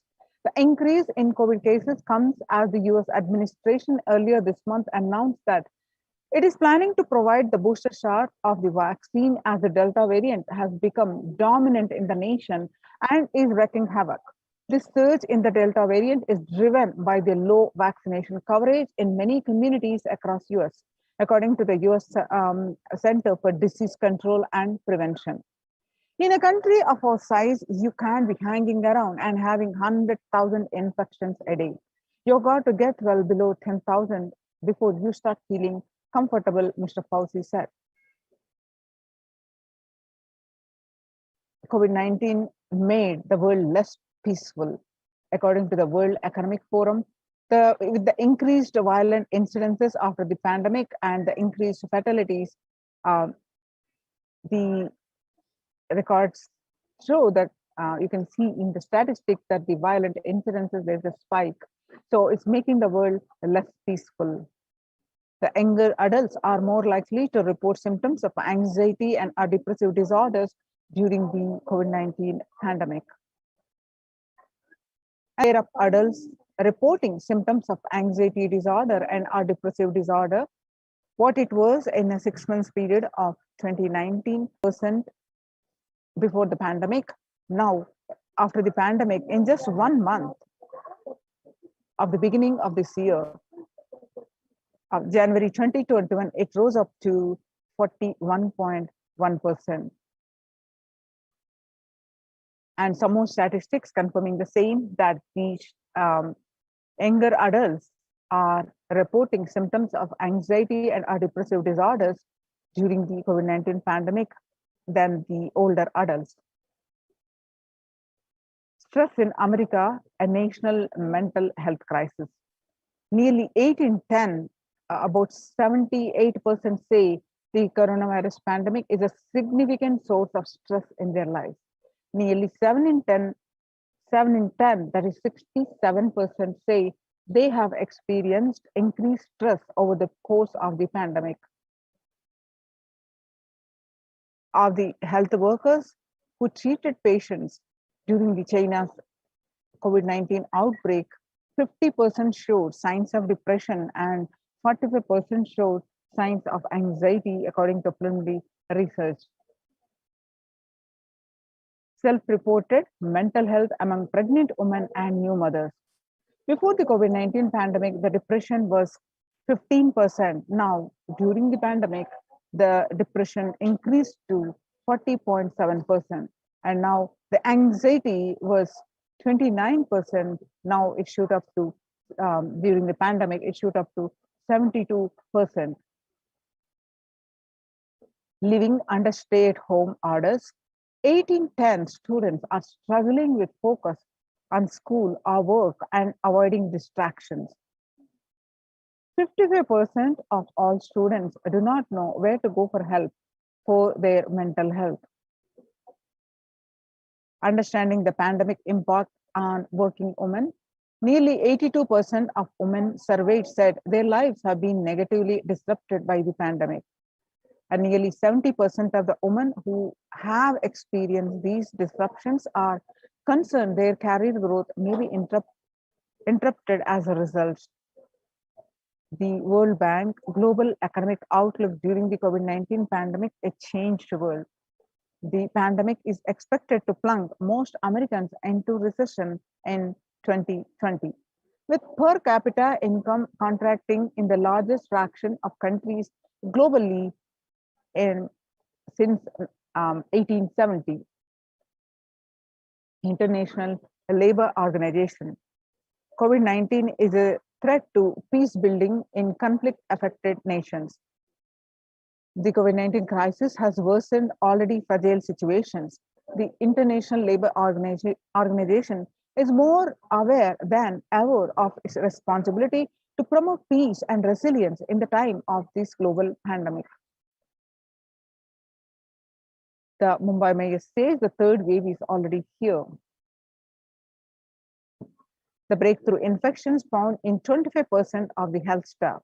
A little over 25% of healthcare workers were infected with coronavirus despite getting fully vaccinated. A recent study has revealed, giving an insight on the breakthrough infections due to the Delta variant. The study, jointly conducted by the Institute of Genomics and Integrative Biology, the maximum hospitals in Delhi NCR, found that the vaccination breakthroughs were far more common during the Delta outbreak in Delhi than previously reported.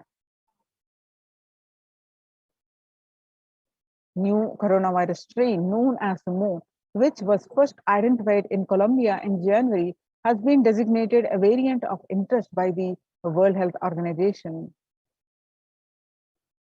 Now that we have seen the statistics across the world of the effect of the pandemic, not only concerning the fatalities, but the increased cases of mental health, and which is leading to the affecting the global peace.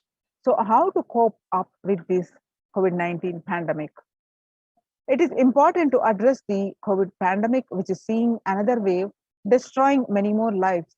The Supreme Pontiff of Hinduism says the pandemic fatigue setting in as a result of continuous lockdown is resulting in delusional ignorance. Holding on to the delusion and supporting this pace of delusional decisions leads to delusional arrogance. The global COVID pandemic has left the whole world desperately looking for answers. Life, as it had been experienced even back in February 2020, is no longer recognizable.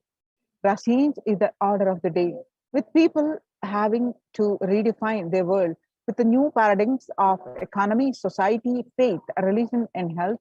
Blessed are those who have had the greatest fortune to be with the incarnation of Paramashiva, the Supreme Pontiff of Hinduism, in their life to carry them through this crisis. Join the Kailasa's COVID Care Protection Centers. Register now through the link below with https://kailasa.org/kailasa care.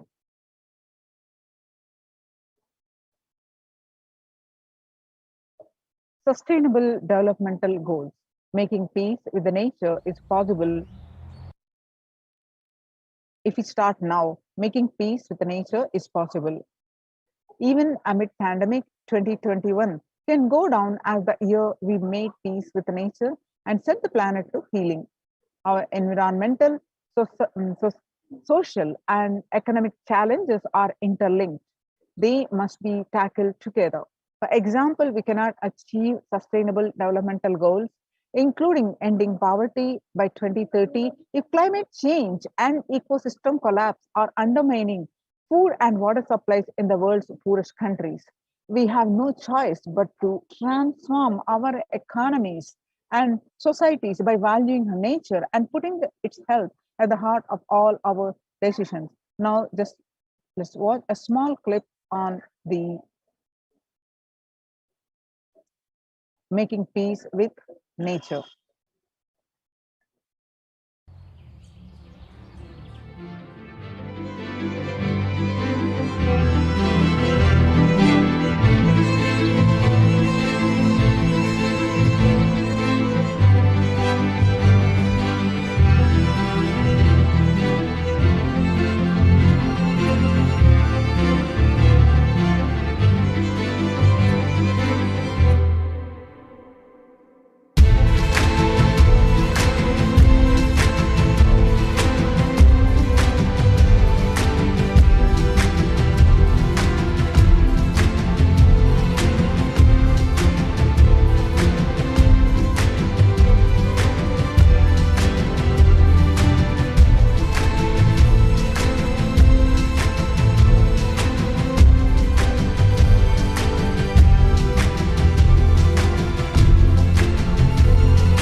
The World Health Organization Health and Peace Initiative. Health and peace are interrelated. In the Director General of World Health Organization, Dr. Tedros, there cannot be health without peace, and there cannot be a peace without health. If individuals and groups enjoy equitable access to health, their rights to physical and mental health, and health actors design mutual health intervention that promote trust and dialogue and communities are empowered to cope with violent conflict, then health coverage is more universal. Grievances can be heard and addressed to generate trust, and health emergency concerns. Affected communities are more likely to make meaningful contributions to peace and reconciliation and to resist incitement to violence. United States Institute of Peace. Amid COVID, we need enhanced international coordination to build peace. Tackling the pandemic and building resilience in fragile states requires concerted international action at local, national, and global levels. As the humanitarian and economic toll of the COVID-19 pandemic continues to grow, so does the risk that this crisis will fuel new conflicts around the world and while stemming prospects for resolving ongoing ones. Stronger health systems and universal health coverage must be a priority. Remarks to the General Assembly special session in response to the COVID-19 pandemic. For the first time since 1945, the entire world is confronted by a common threat, regardless of nationality, ethnicity. A new social contract between people, governments, and private sector, civil society, and more can tackle the roots of inequality with fair taxation on income and wealth, universal benefits, and communities opportunities for all. Now let us see the Supreme Pontiff of Hinduism's contributions for the global peace. Vedic civilization beautifully describes that yastu sarvani bhutani atmani ivana pushyati sarva bhuteshu chatmanam tadona vigagupshate.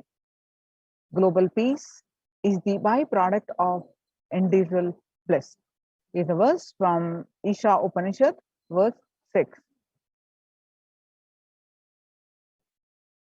Whenever an individual goes through a spiritual bliss, he manifests a beautiful, peaceful life for him and everyone around him. If he is powerful enough, he moves the whole city and manifests peace. And he is more powerful, he moves the whole village and the whole country. If he is powerful enough, like incarnation, he moves the whole world and manifests peace for them. Individual bliss is the source of global peace in the level of Om, the microscopic level Om, or the microscopic level. Whatever level it may be, global peace is the byproduct of individual bliss and peace. So how do we achieve that individual bliss? By practicing completion, by practicing unclutching.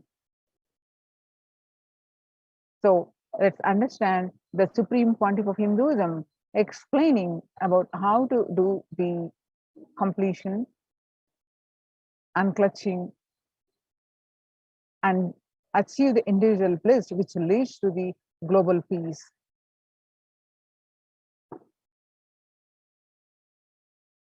Can directly impact Los Angeles, Hollywood, Toronto.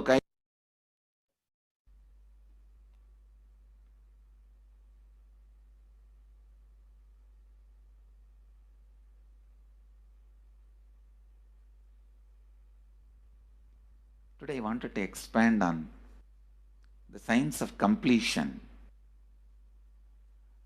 How the science of completion can directly impact the consciousness embodied in many bodies. Please understand, the more deeper you go inside you, means more deeper space you go inside you, more expanded you become, more one with everything, more oneness you experience. Because the more deeper you go, the more you experience the unified field of consciousness. various words are used.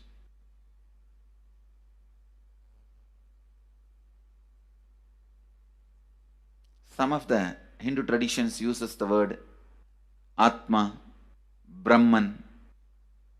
Some of the Hindu traditions use the word Nirvana.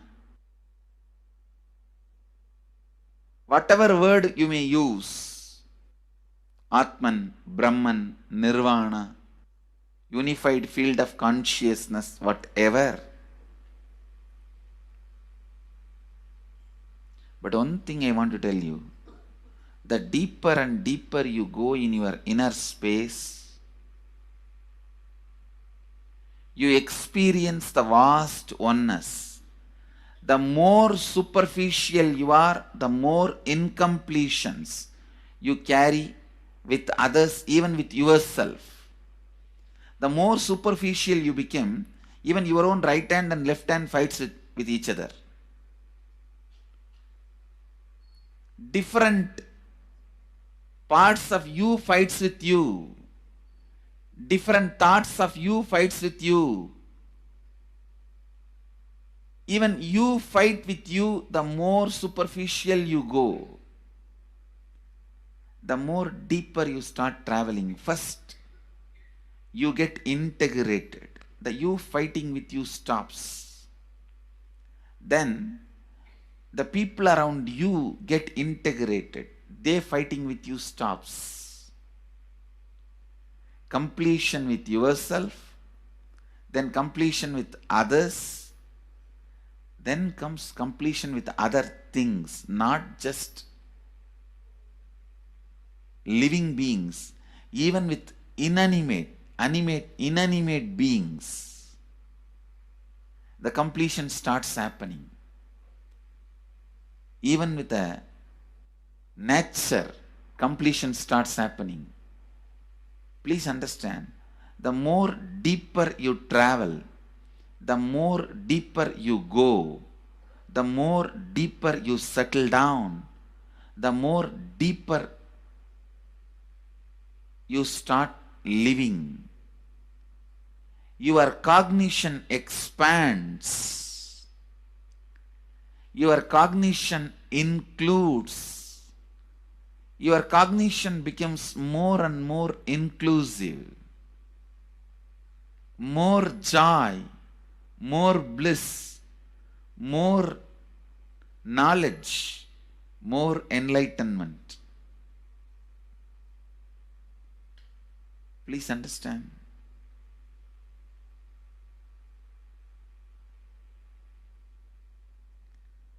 The more and more completion happens in you, you will see everyone around you feels complete with you. That is why I am saying, whether they have body or they are disembodied, in the deepest corners of your being, deepermost layers of your being, deepest parts of your being, you experience such powerful awareness, such joy.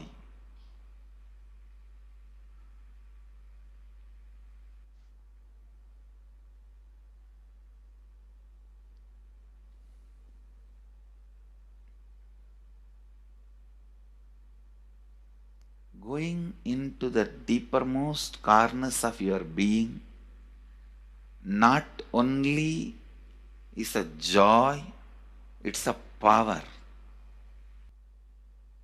Because suddenly you will see everybody around you, everything around you listens to you.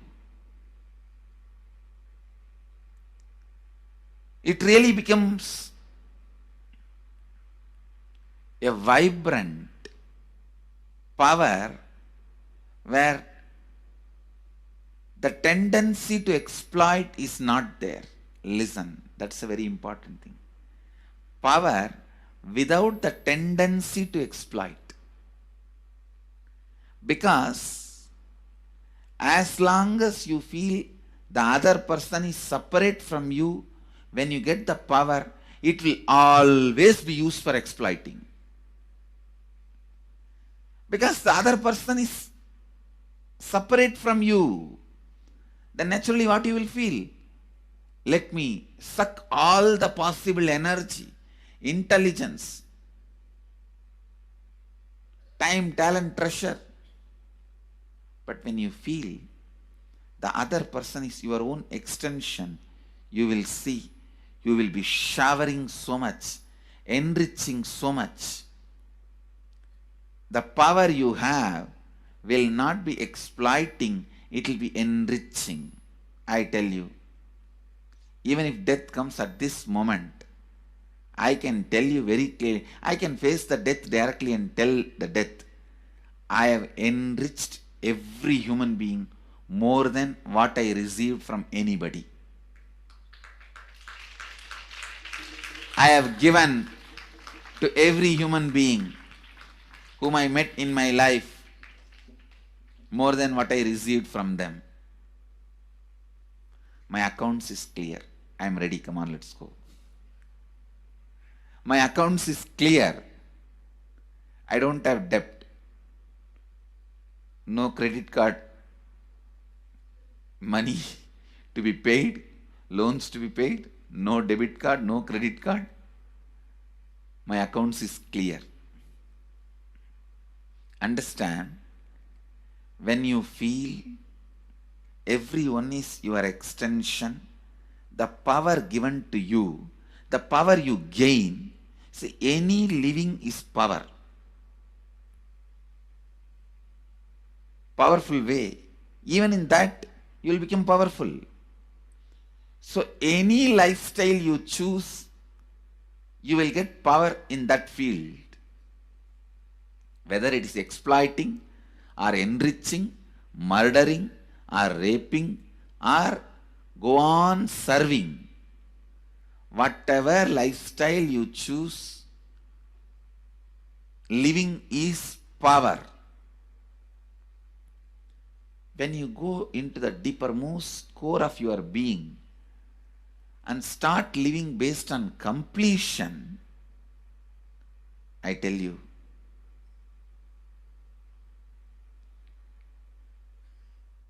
the first power you will experience is everything around you listens to you.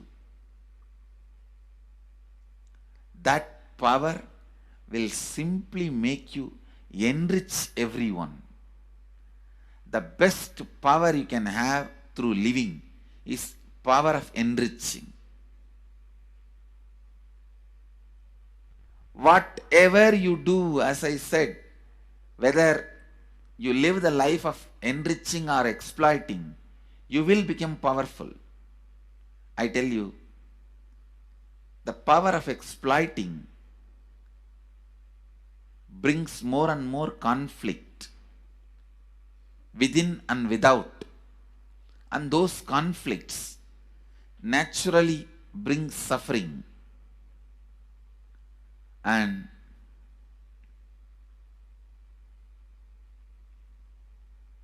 the power of enriching brings more and more completion in you and in others. This full month, Nithyananda Sangha all over the world.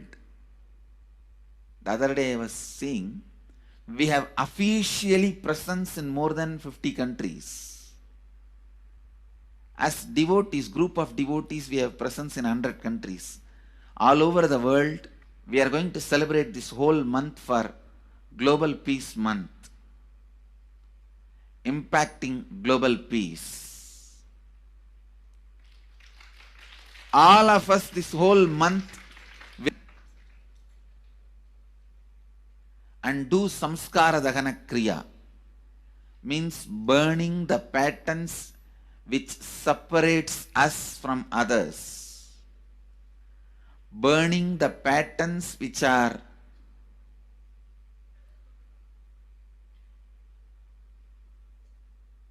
constantly keeping us in a superficial level. All over the world, we will be doing samskara dahana kriya burning our patterns and leading us to more and more completion. And we also have special 3 Nitya Dhyana Yoga program teaching people science of completion and facilitating Samskara Dahana Kriya. This month, 20th, 21st and 22nd,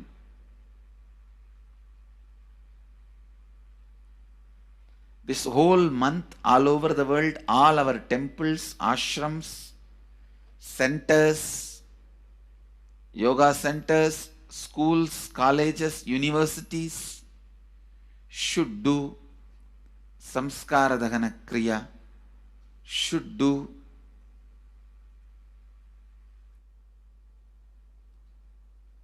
the practice of burning all the incompletions and patterns which leads to conflicts, bringing more and more peace inside us and outside us, spreading peace.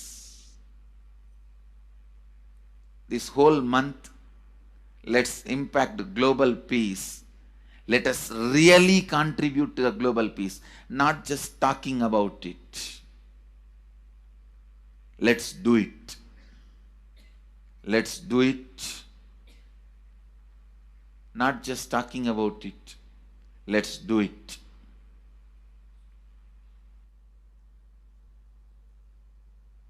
Even if you teach the Samskara Dahana Kriya to 50 people in each area,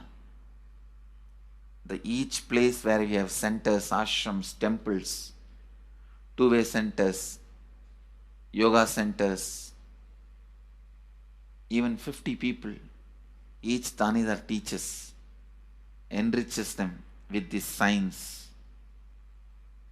The amount of suffering and negative waves, negative vibes reduction can contribute so much to the world. Please understand. One positive person can burn millions people negativity.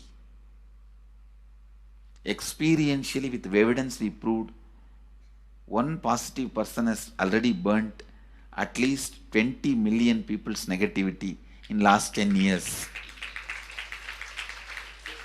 and brought peace. So each one of you, if you stand up as one positive being, one authentic, responsible, enriching being,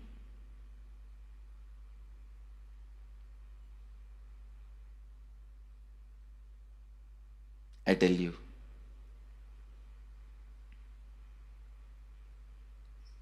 we can do so much to the world.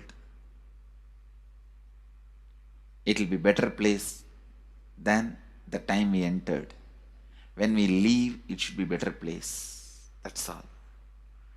When we leave the earth, it should be a better place. So understand, inner peace is your birthright. Go to the depths of your being. Bring more and more completion into you. Completion with others. And start living Advaita. Today in the Inner Awakening session, it's all about completion with others. So last 6 days, literally, you worked so much, one by one by one by one by one, layer by layer by layer by layer. The completion with yourself. Now comes completion with others. Today, we are starting the science of completion with others.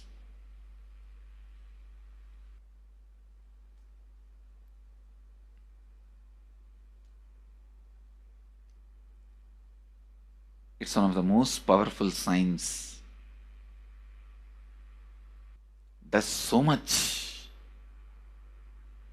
to human beings, not just healing their relationships, even inside their consciousness, this inner space, so much of good is done, so much of awakening is done.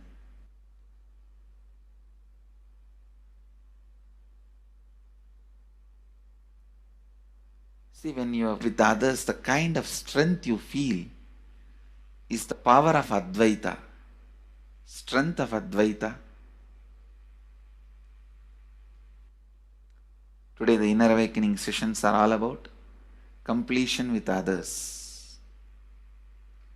We have long session today working on completing with others.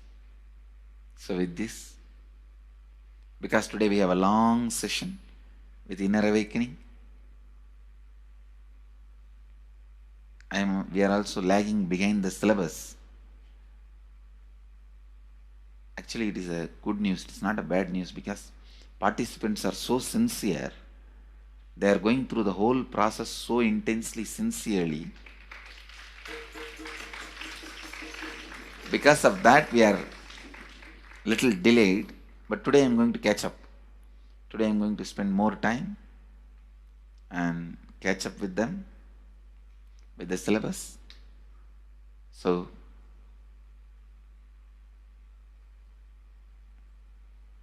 I conclude today with this. I'll move to the next.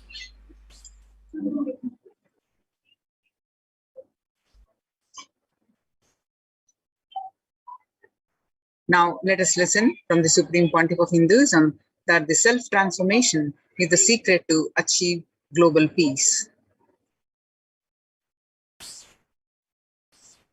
Social answer means I'll tell, oh, you should all work for global peace. You should all work for turning the world. You should work for revolution. You should work for all these, that things. You should vote only the party which says that it will stop the war and all these things. This is the social answer. Nonsense.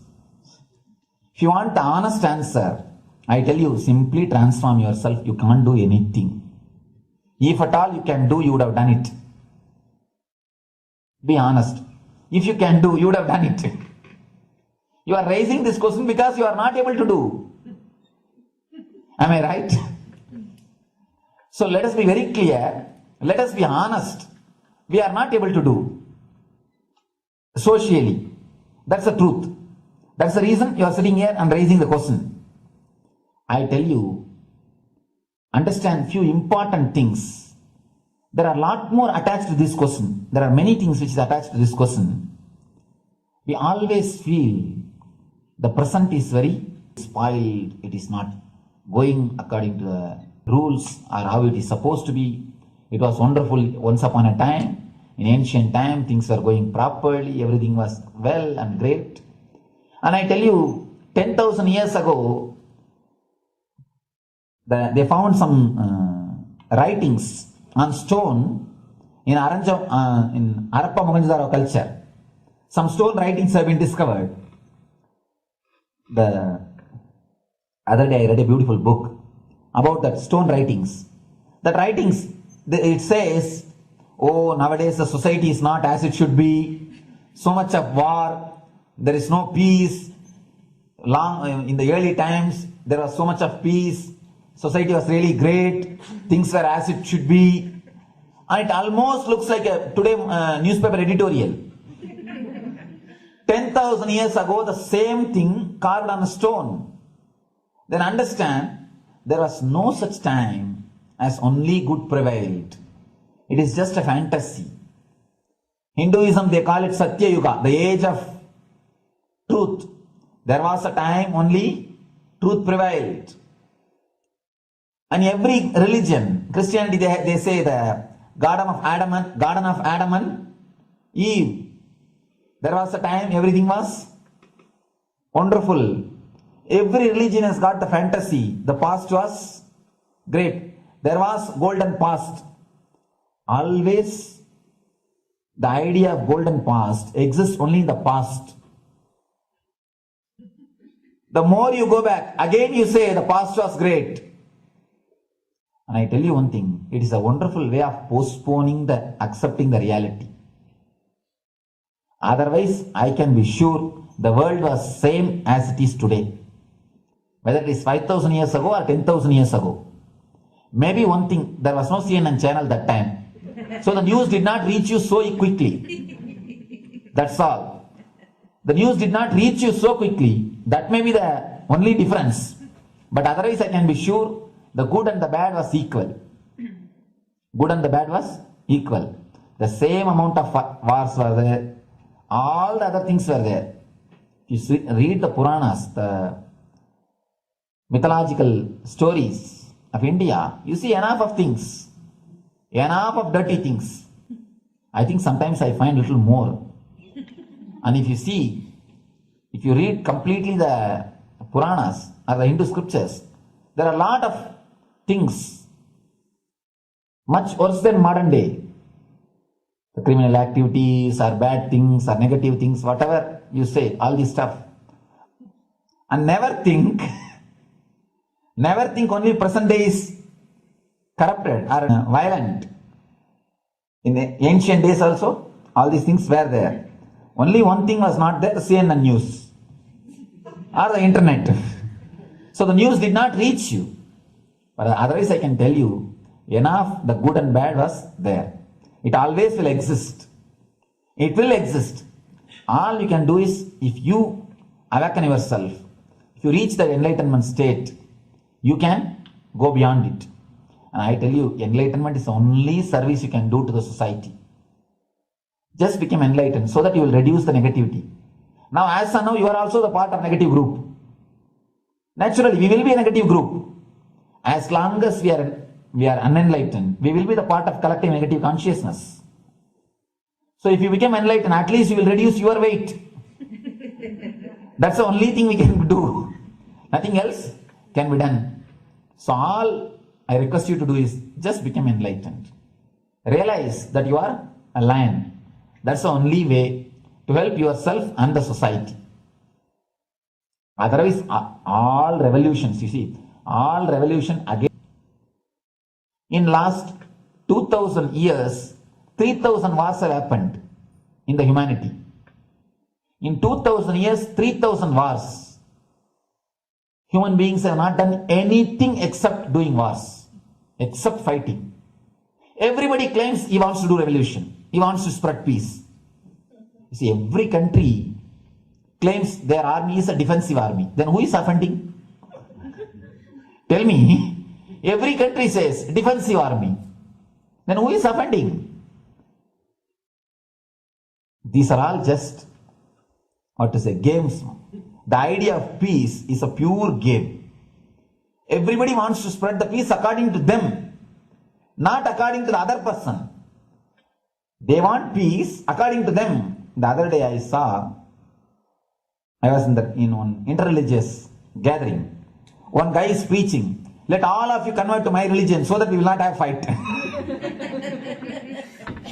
He wants peace the way in which he wanted, not the way in which. And there's a beautiful saying, the sword of Muhammad, it is written, peace alone should survive, something like that. He has written some statement about the peace on the sword. We all take sword to spread the peace. So no revolution is going to help, because in last 2000 years 3000 revolutions have happened, but still world is same, I think much worse. So no revolution is going to help, only individual evolution is going to help. So be very clear. Instead of working in the outer world, start working in the inner world. That will help you and society some way.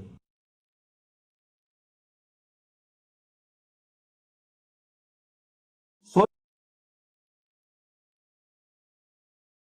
listen carefully. The space of Shanti,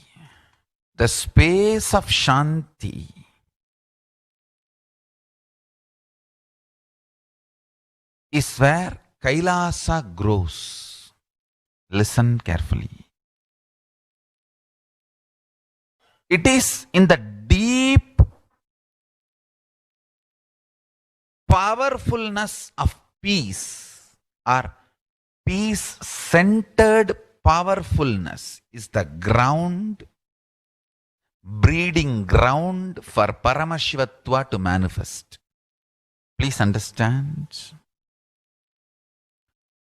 Like how pure mirror reflects everything, pure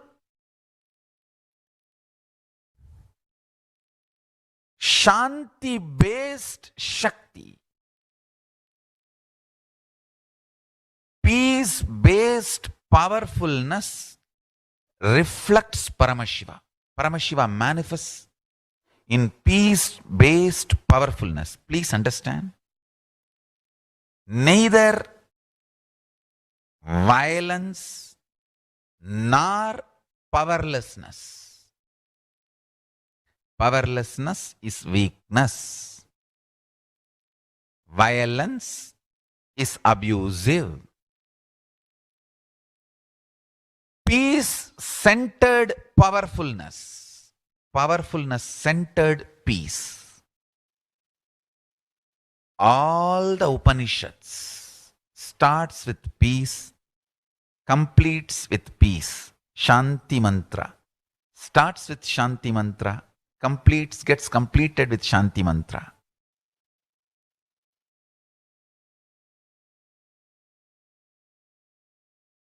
Peace-based powerfulness is a fundamental requirement for Paramashivatva to manifest. That is why people who don't want us to manifest Paramashivatva or power manifestation do not want to allow the peace in our life, or do not want peace in our campus. Understand? But only if you are peaceful, which cannot be shaken even by the demons and devils and rakshasas, we can be in eternal peace. So, remember this very clearly.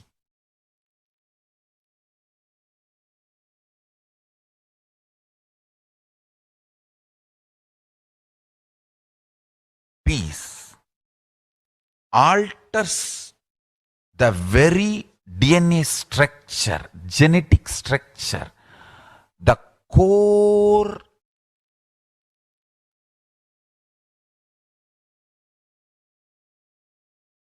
Anu Mahat structure. Understand? Anoraniyan Mahato Mahiyan.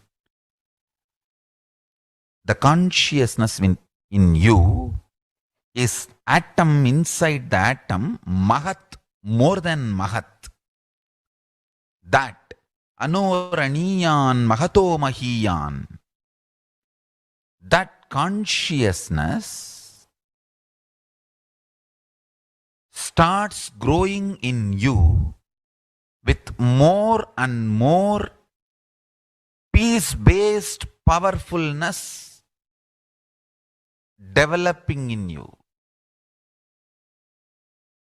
Nothing can be compared to unclutching. Spend more and more time, energy in unclutching. It will never be wasted. Time spent on unclutching is the most productive time for you in your life, because unclutching completely makes you altogether a different material. Understand? It makes your very biomemory, muscle memory, core structure, molecular structure, genetic structure, DNA structure, everything. All the 8 energy flow circuits, 7 energy flows, 1 the pure conscious explosion. 8 energy flow circuits exist in you. All the 8 explodes when you unclutch. Understand? Unclutching is the space of Sri Kailasa.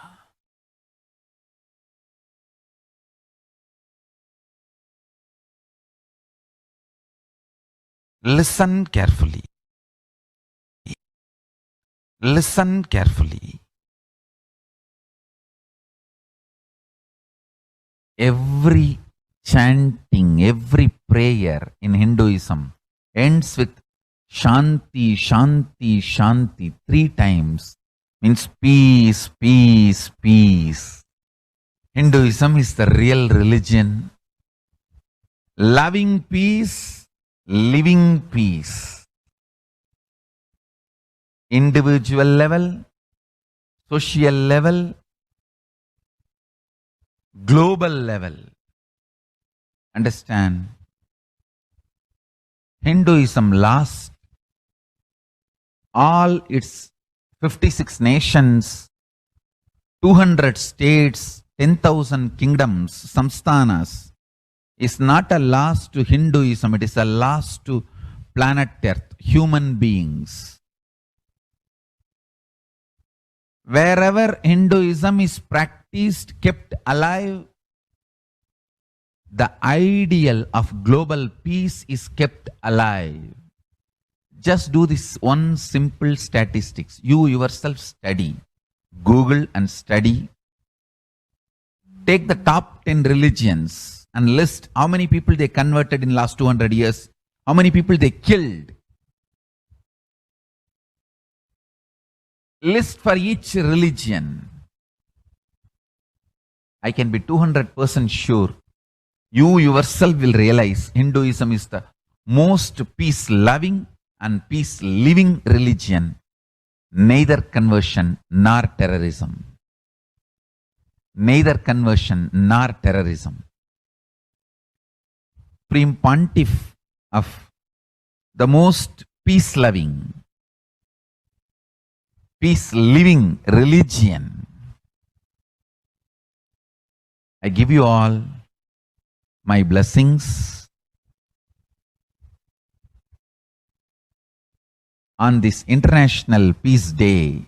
Understand? It is we Hindus need to keep the global peace as a living possibility, and we need to make this global peace as reality. Just talking about global peace will not work. Working for global peace only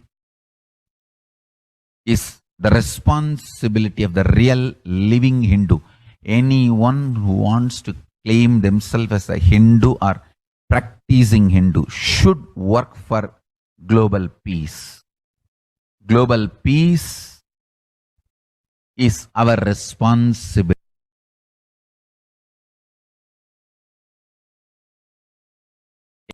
Every Hindus have the responsibility to bring global peace. So you can also throw a challenge. See, if you are making a Hindu micronation, you can throw this challenge to each one, your friends, family, 10 people. Let them participate in the challenge and then let them send the challenge to others. So I welcome all the living and practicing Hindus to become founding fathers of Kailasa micronation in your countries. You can also make a challenge, like how they made ice bucket challenge and all that. We can make a challenge. You form Hindu micronation and claim, I am the founding father of the Hindu micronation Kailasa. And then you can invite your family, friends for a challenge, 11 people. You form and you challenge 11 and they spread. So let us start spreading. This project is my message on this International Day of Peace. Let us start working for global peace instead of just talking. The work we do will talk for us. The talk we do will not work for us. This is the message. The work we do will talk for us. The talk we do will not work for us. Global peace is the responsibility of Hindus. We living, practicing Hindus, not only we should achieve the individual peace through unclutching yoga, meditation, we should also create an ecosystem where the global peace starts manifesting. This Kailasa Hindu micronation is the enlightenment ecosystem. I request every living, practicing Hindu to manifest, do it. So the global peace can manifest from these Kailasa Hindu micronations all over the world. Hindus have the Now, let's understand the Supreme Pontiff of Hinduism contributions for global peace and super consciousness breakthrough. The sovereign order of Kailasa, led by the Supreme Pontiff of Hinduism and Nithyananda order of monks, nuns, and Hindu diaspora are working for global peace and to give a super consciousness breakthrough to humanity. It is the Supreme Pontiff of Hinduism's mission to revive a conscious world where the global issues at the climate, economic, social, health, and humanitarian levels cease to exist from their very root, turning the problems of poverty, hunger, violence, discrimination into powerful living through the experience of oneness. The Supreme Pontiff of Hinduism has been working from the very grassroots level to usher in an era of peace at all levels, individual, societal, national, and global. His deep insights into the workings of the human mind, body, emotions have enabled him to powerfully and directly address various social, emotional problems facing humanity today. Some of the ways that the Supreme Pontiff of Hinduism provides spiritual solutions to combat the pandemic and other issues.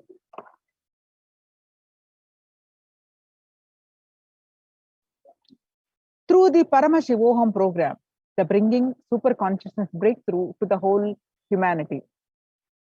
The online program, it's a bi-weekly as per the Vedic calendar. Every new moon and full moon, every Paurnami and Amavasya, a new batch starts, and a 15-day program and give you get a conscious breakthrough, and it's available online and free. Anybody can attend. Register now through the link paramashivoham.org/join. paramashivoham.org/join. And next batch starts at November 4th. And Paramashivoham, you can get experience just attending one day. Each day is a single day course also. You can attend one single day and experience the Paramashivoham. And the next contribution is by starting the Akhanda Nirvikalpa Samadhi Jnana Yajna and contributing almost millions of minutes so far. Paramashiva Sankalpa chanting, the sacred Sanskrit mantra chanting to heal 24/7 via Zoom sessions. Spiritual healing to one and all 24/7. Helping humanity to cope up with the insecurity, fear, disease by empowering individuals to heal themselves, learn to cope up emotions like depression and tough situations in relationships, providing alternative solutions to worldly problems through the power manifestation. Initiating thousands every day into manifesting innate superhuman capabilities in the Kailas courtyard sessions, providing healthy solutions like a technique to clear stomach from Ayurveda solutions, which ultimately brings clarity out to the spiritual truth and gives a conscious breakthrough. in the long term, establishing self-sufficient communities, continuing and intensifying the service of Annadan, the free food in Nithyananda Annalayas around the world, including many other adhinams, paving way with the new world order, starting the agriculture-based communities in Adi Kailas and several other locations. Peacekeepers of Kailas are offering various life solutions, teachings of the Supreme Pontiff of Hinduism.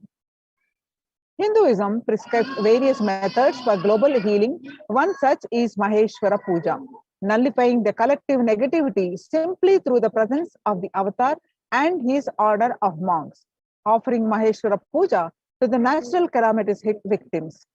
Bhava Samadhi Darshan to raise the individual consciousness breakthrough. Devi Parashakti Akashic readings for the pandemic. Solutions. The Supreme Pontiff of Hinduism spiritual solutions for COVID-19. Society was created with the delusional ideas of too many human beings, blind spots, and decisions made from those blind spots. If the visionary of a civilization or country or nation has blind spots, when he develops the vision for it, the whole civilization suffers those blind spots forever. Now it's a time that nature, the isolation which is seemingly endless with an unknown future, which is compelling humanity to make 100% lifestyle change, is something to be deeply dwelled upon.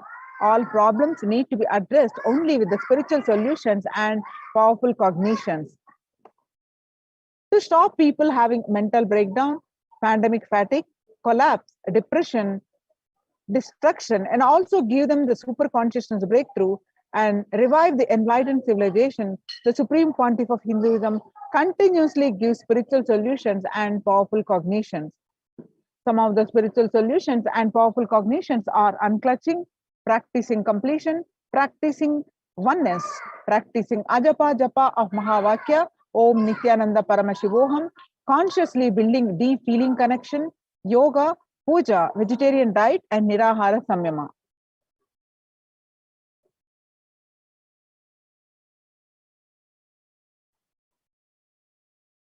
And all these spiritual solutions are free.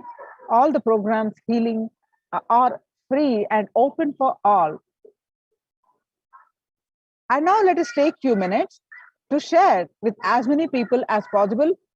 Let us save the world and let us give them the experience of unclutching, Nirvikalpa Samadhi initiating, and save people from pandemic fatigue, epidemic fatigue, destruction, and delusion.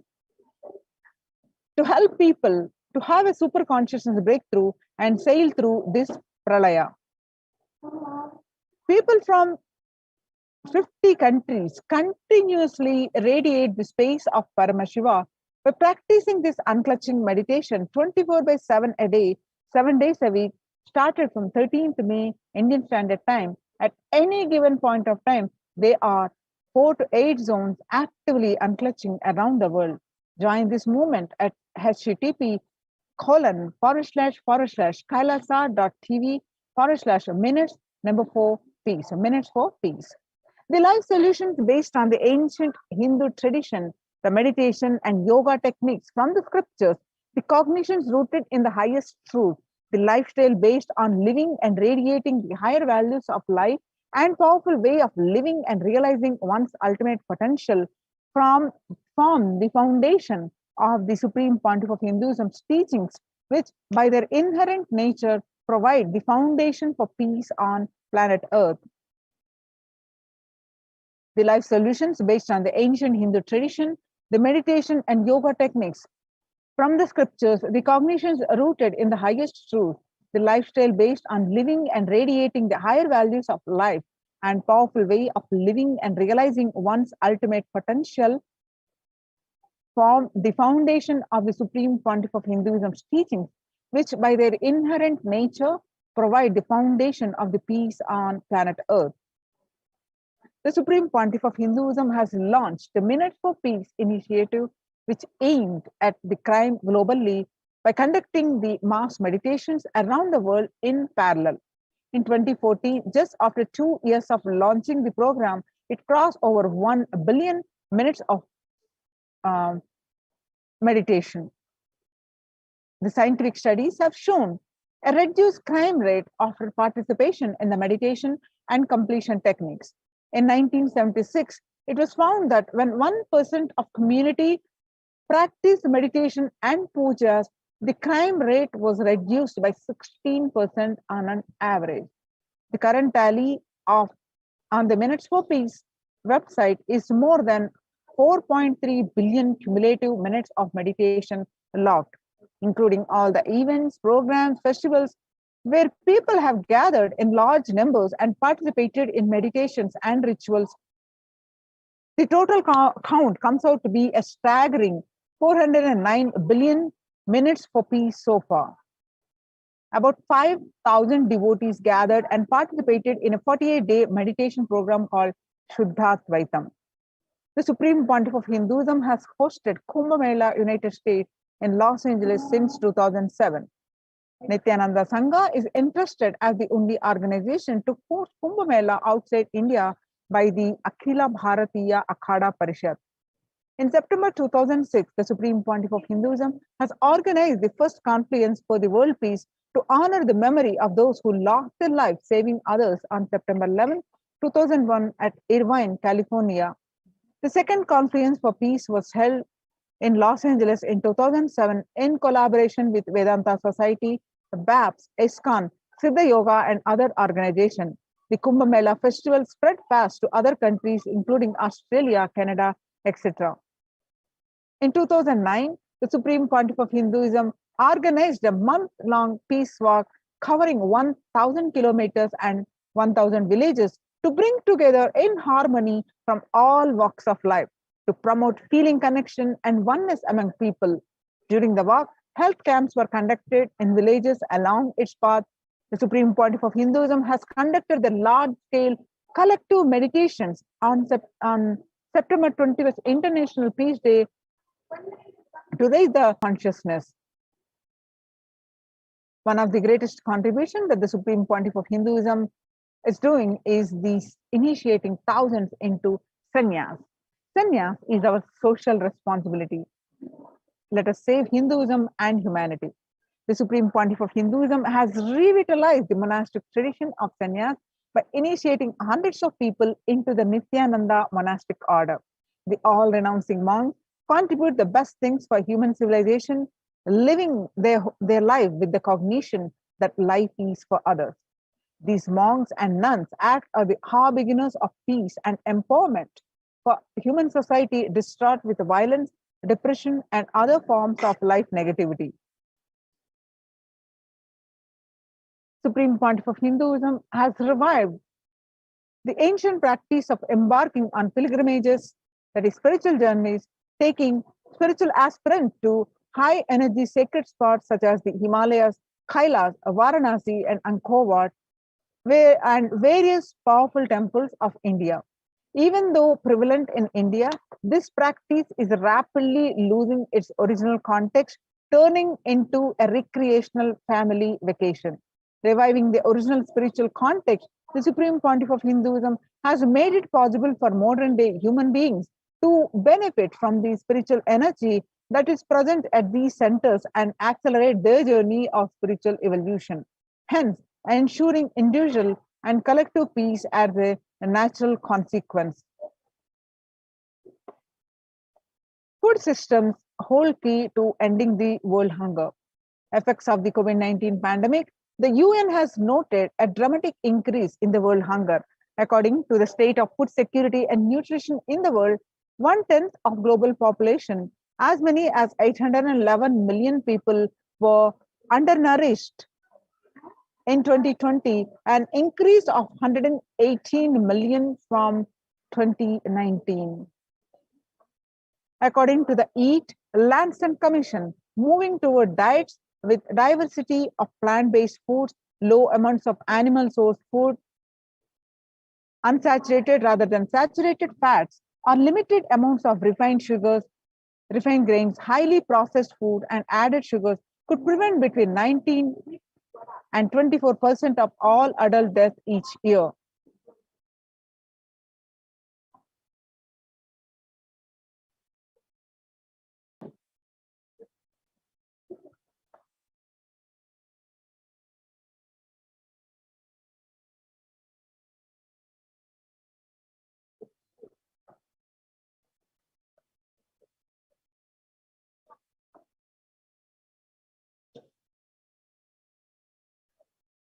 Under the Red Om, that is No Hunger Project, through the Annalaya, the food donation centers, the de facto spiritual embassies of Kailasa worldwide, under the guidance of the Supreme Pontiff of Hinduism, has served over 2 million organic sattvic vegetarian meals so far. Giving free food to all the citizens is the economic policy of Kailasa, deriving the difference from Vedas and Agamas. Recently, under the humanitarian initiative launched by the Supreme Pontiff of Hinduism, is opening the Kailasas COVID care centers in India, where the monastic campuses have been turned into a multi-layer quarantine facility to safeguard the inmates against any possible point of contact with the outer world. The Supreme Pontiff of Hinduism has opened this service free to all people, regardless of their age, gender, caste, creed, ethnicity, color, or socio-economic status. Food, shelter, internet, and all basic facilities, including medical care, are provided at these COVID care centers, free of cost and for an indefinite period of time. The outcome has been a splendid zero infection rate so far among the participants, a feat not achieved anywhere else in the world, let alone in India.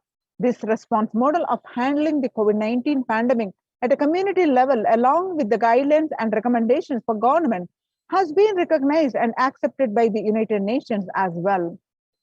You can see some of the glimpses of the COVID care participants enjoying the life, practicing yoga, practicing meditation, and celebrating the festivals, and especially protecting their life from the pandemic.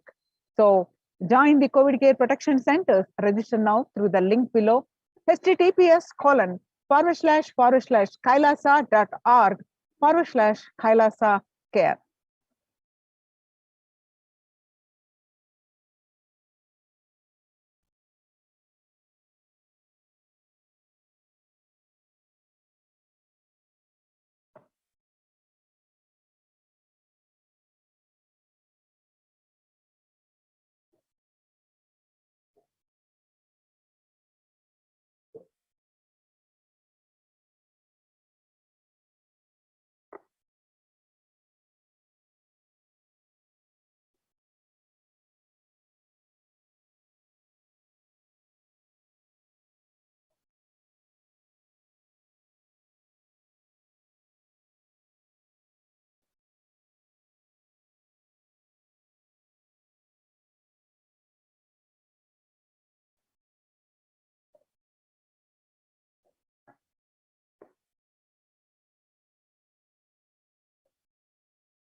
Now I have some exciting news to share.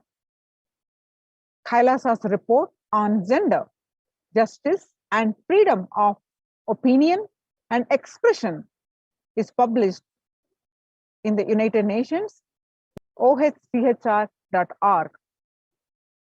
A series of articles have been published before, and this article published, read it out for all of you.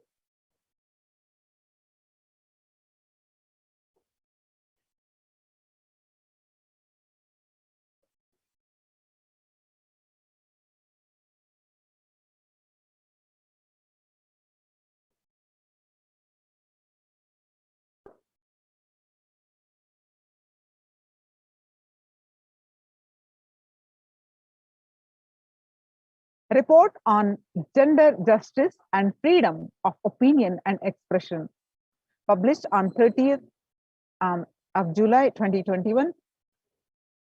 Special reporters on the promotion and protection of freedom of opinion and expression. This report is the first report in the 27 years history of the mandate to be devoted exclusively to the challenges that women face in exercising their freedom of opinion and expression. Recalling that the Human Rights Council adopted Resolution 23 by 2 adopted in June 2013, in which it is called on the mandate to report on the role of freedom of opinion and expression in empowering women.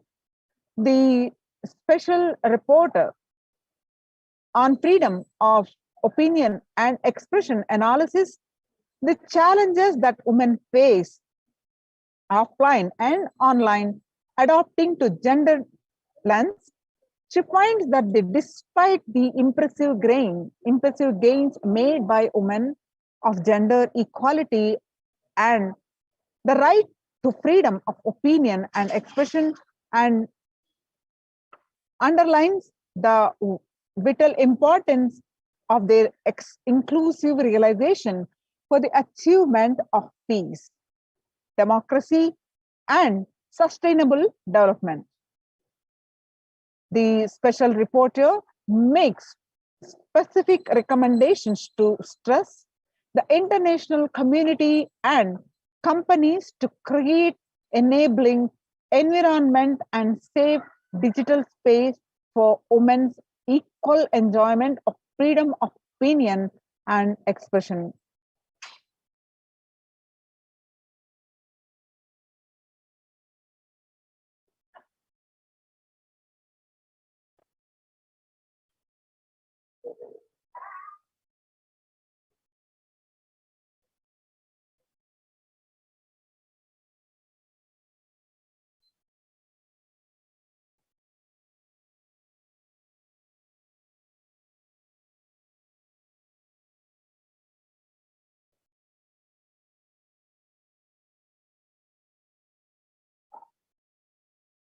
Gender justice and the right to freedom of opinion and expression. A report by the Adi Shaivat Minority Tradition ASMT Hindu community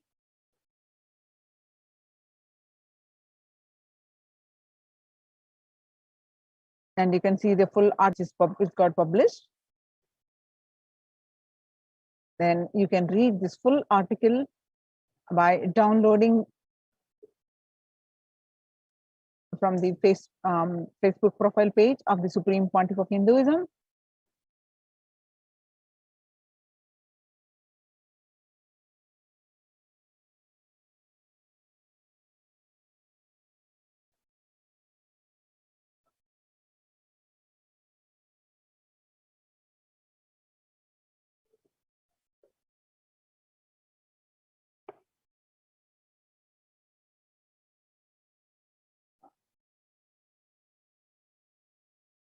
With this, we're going to move on to the next part of our segment. After a very short break.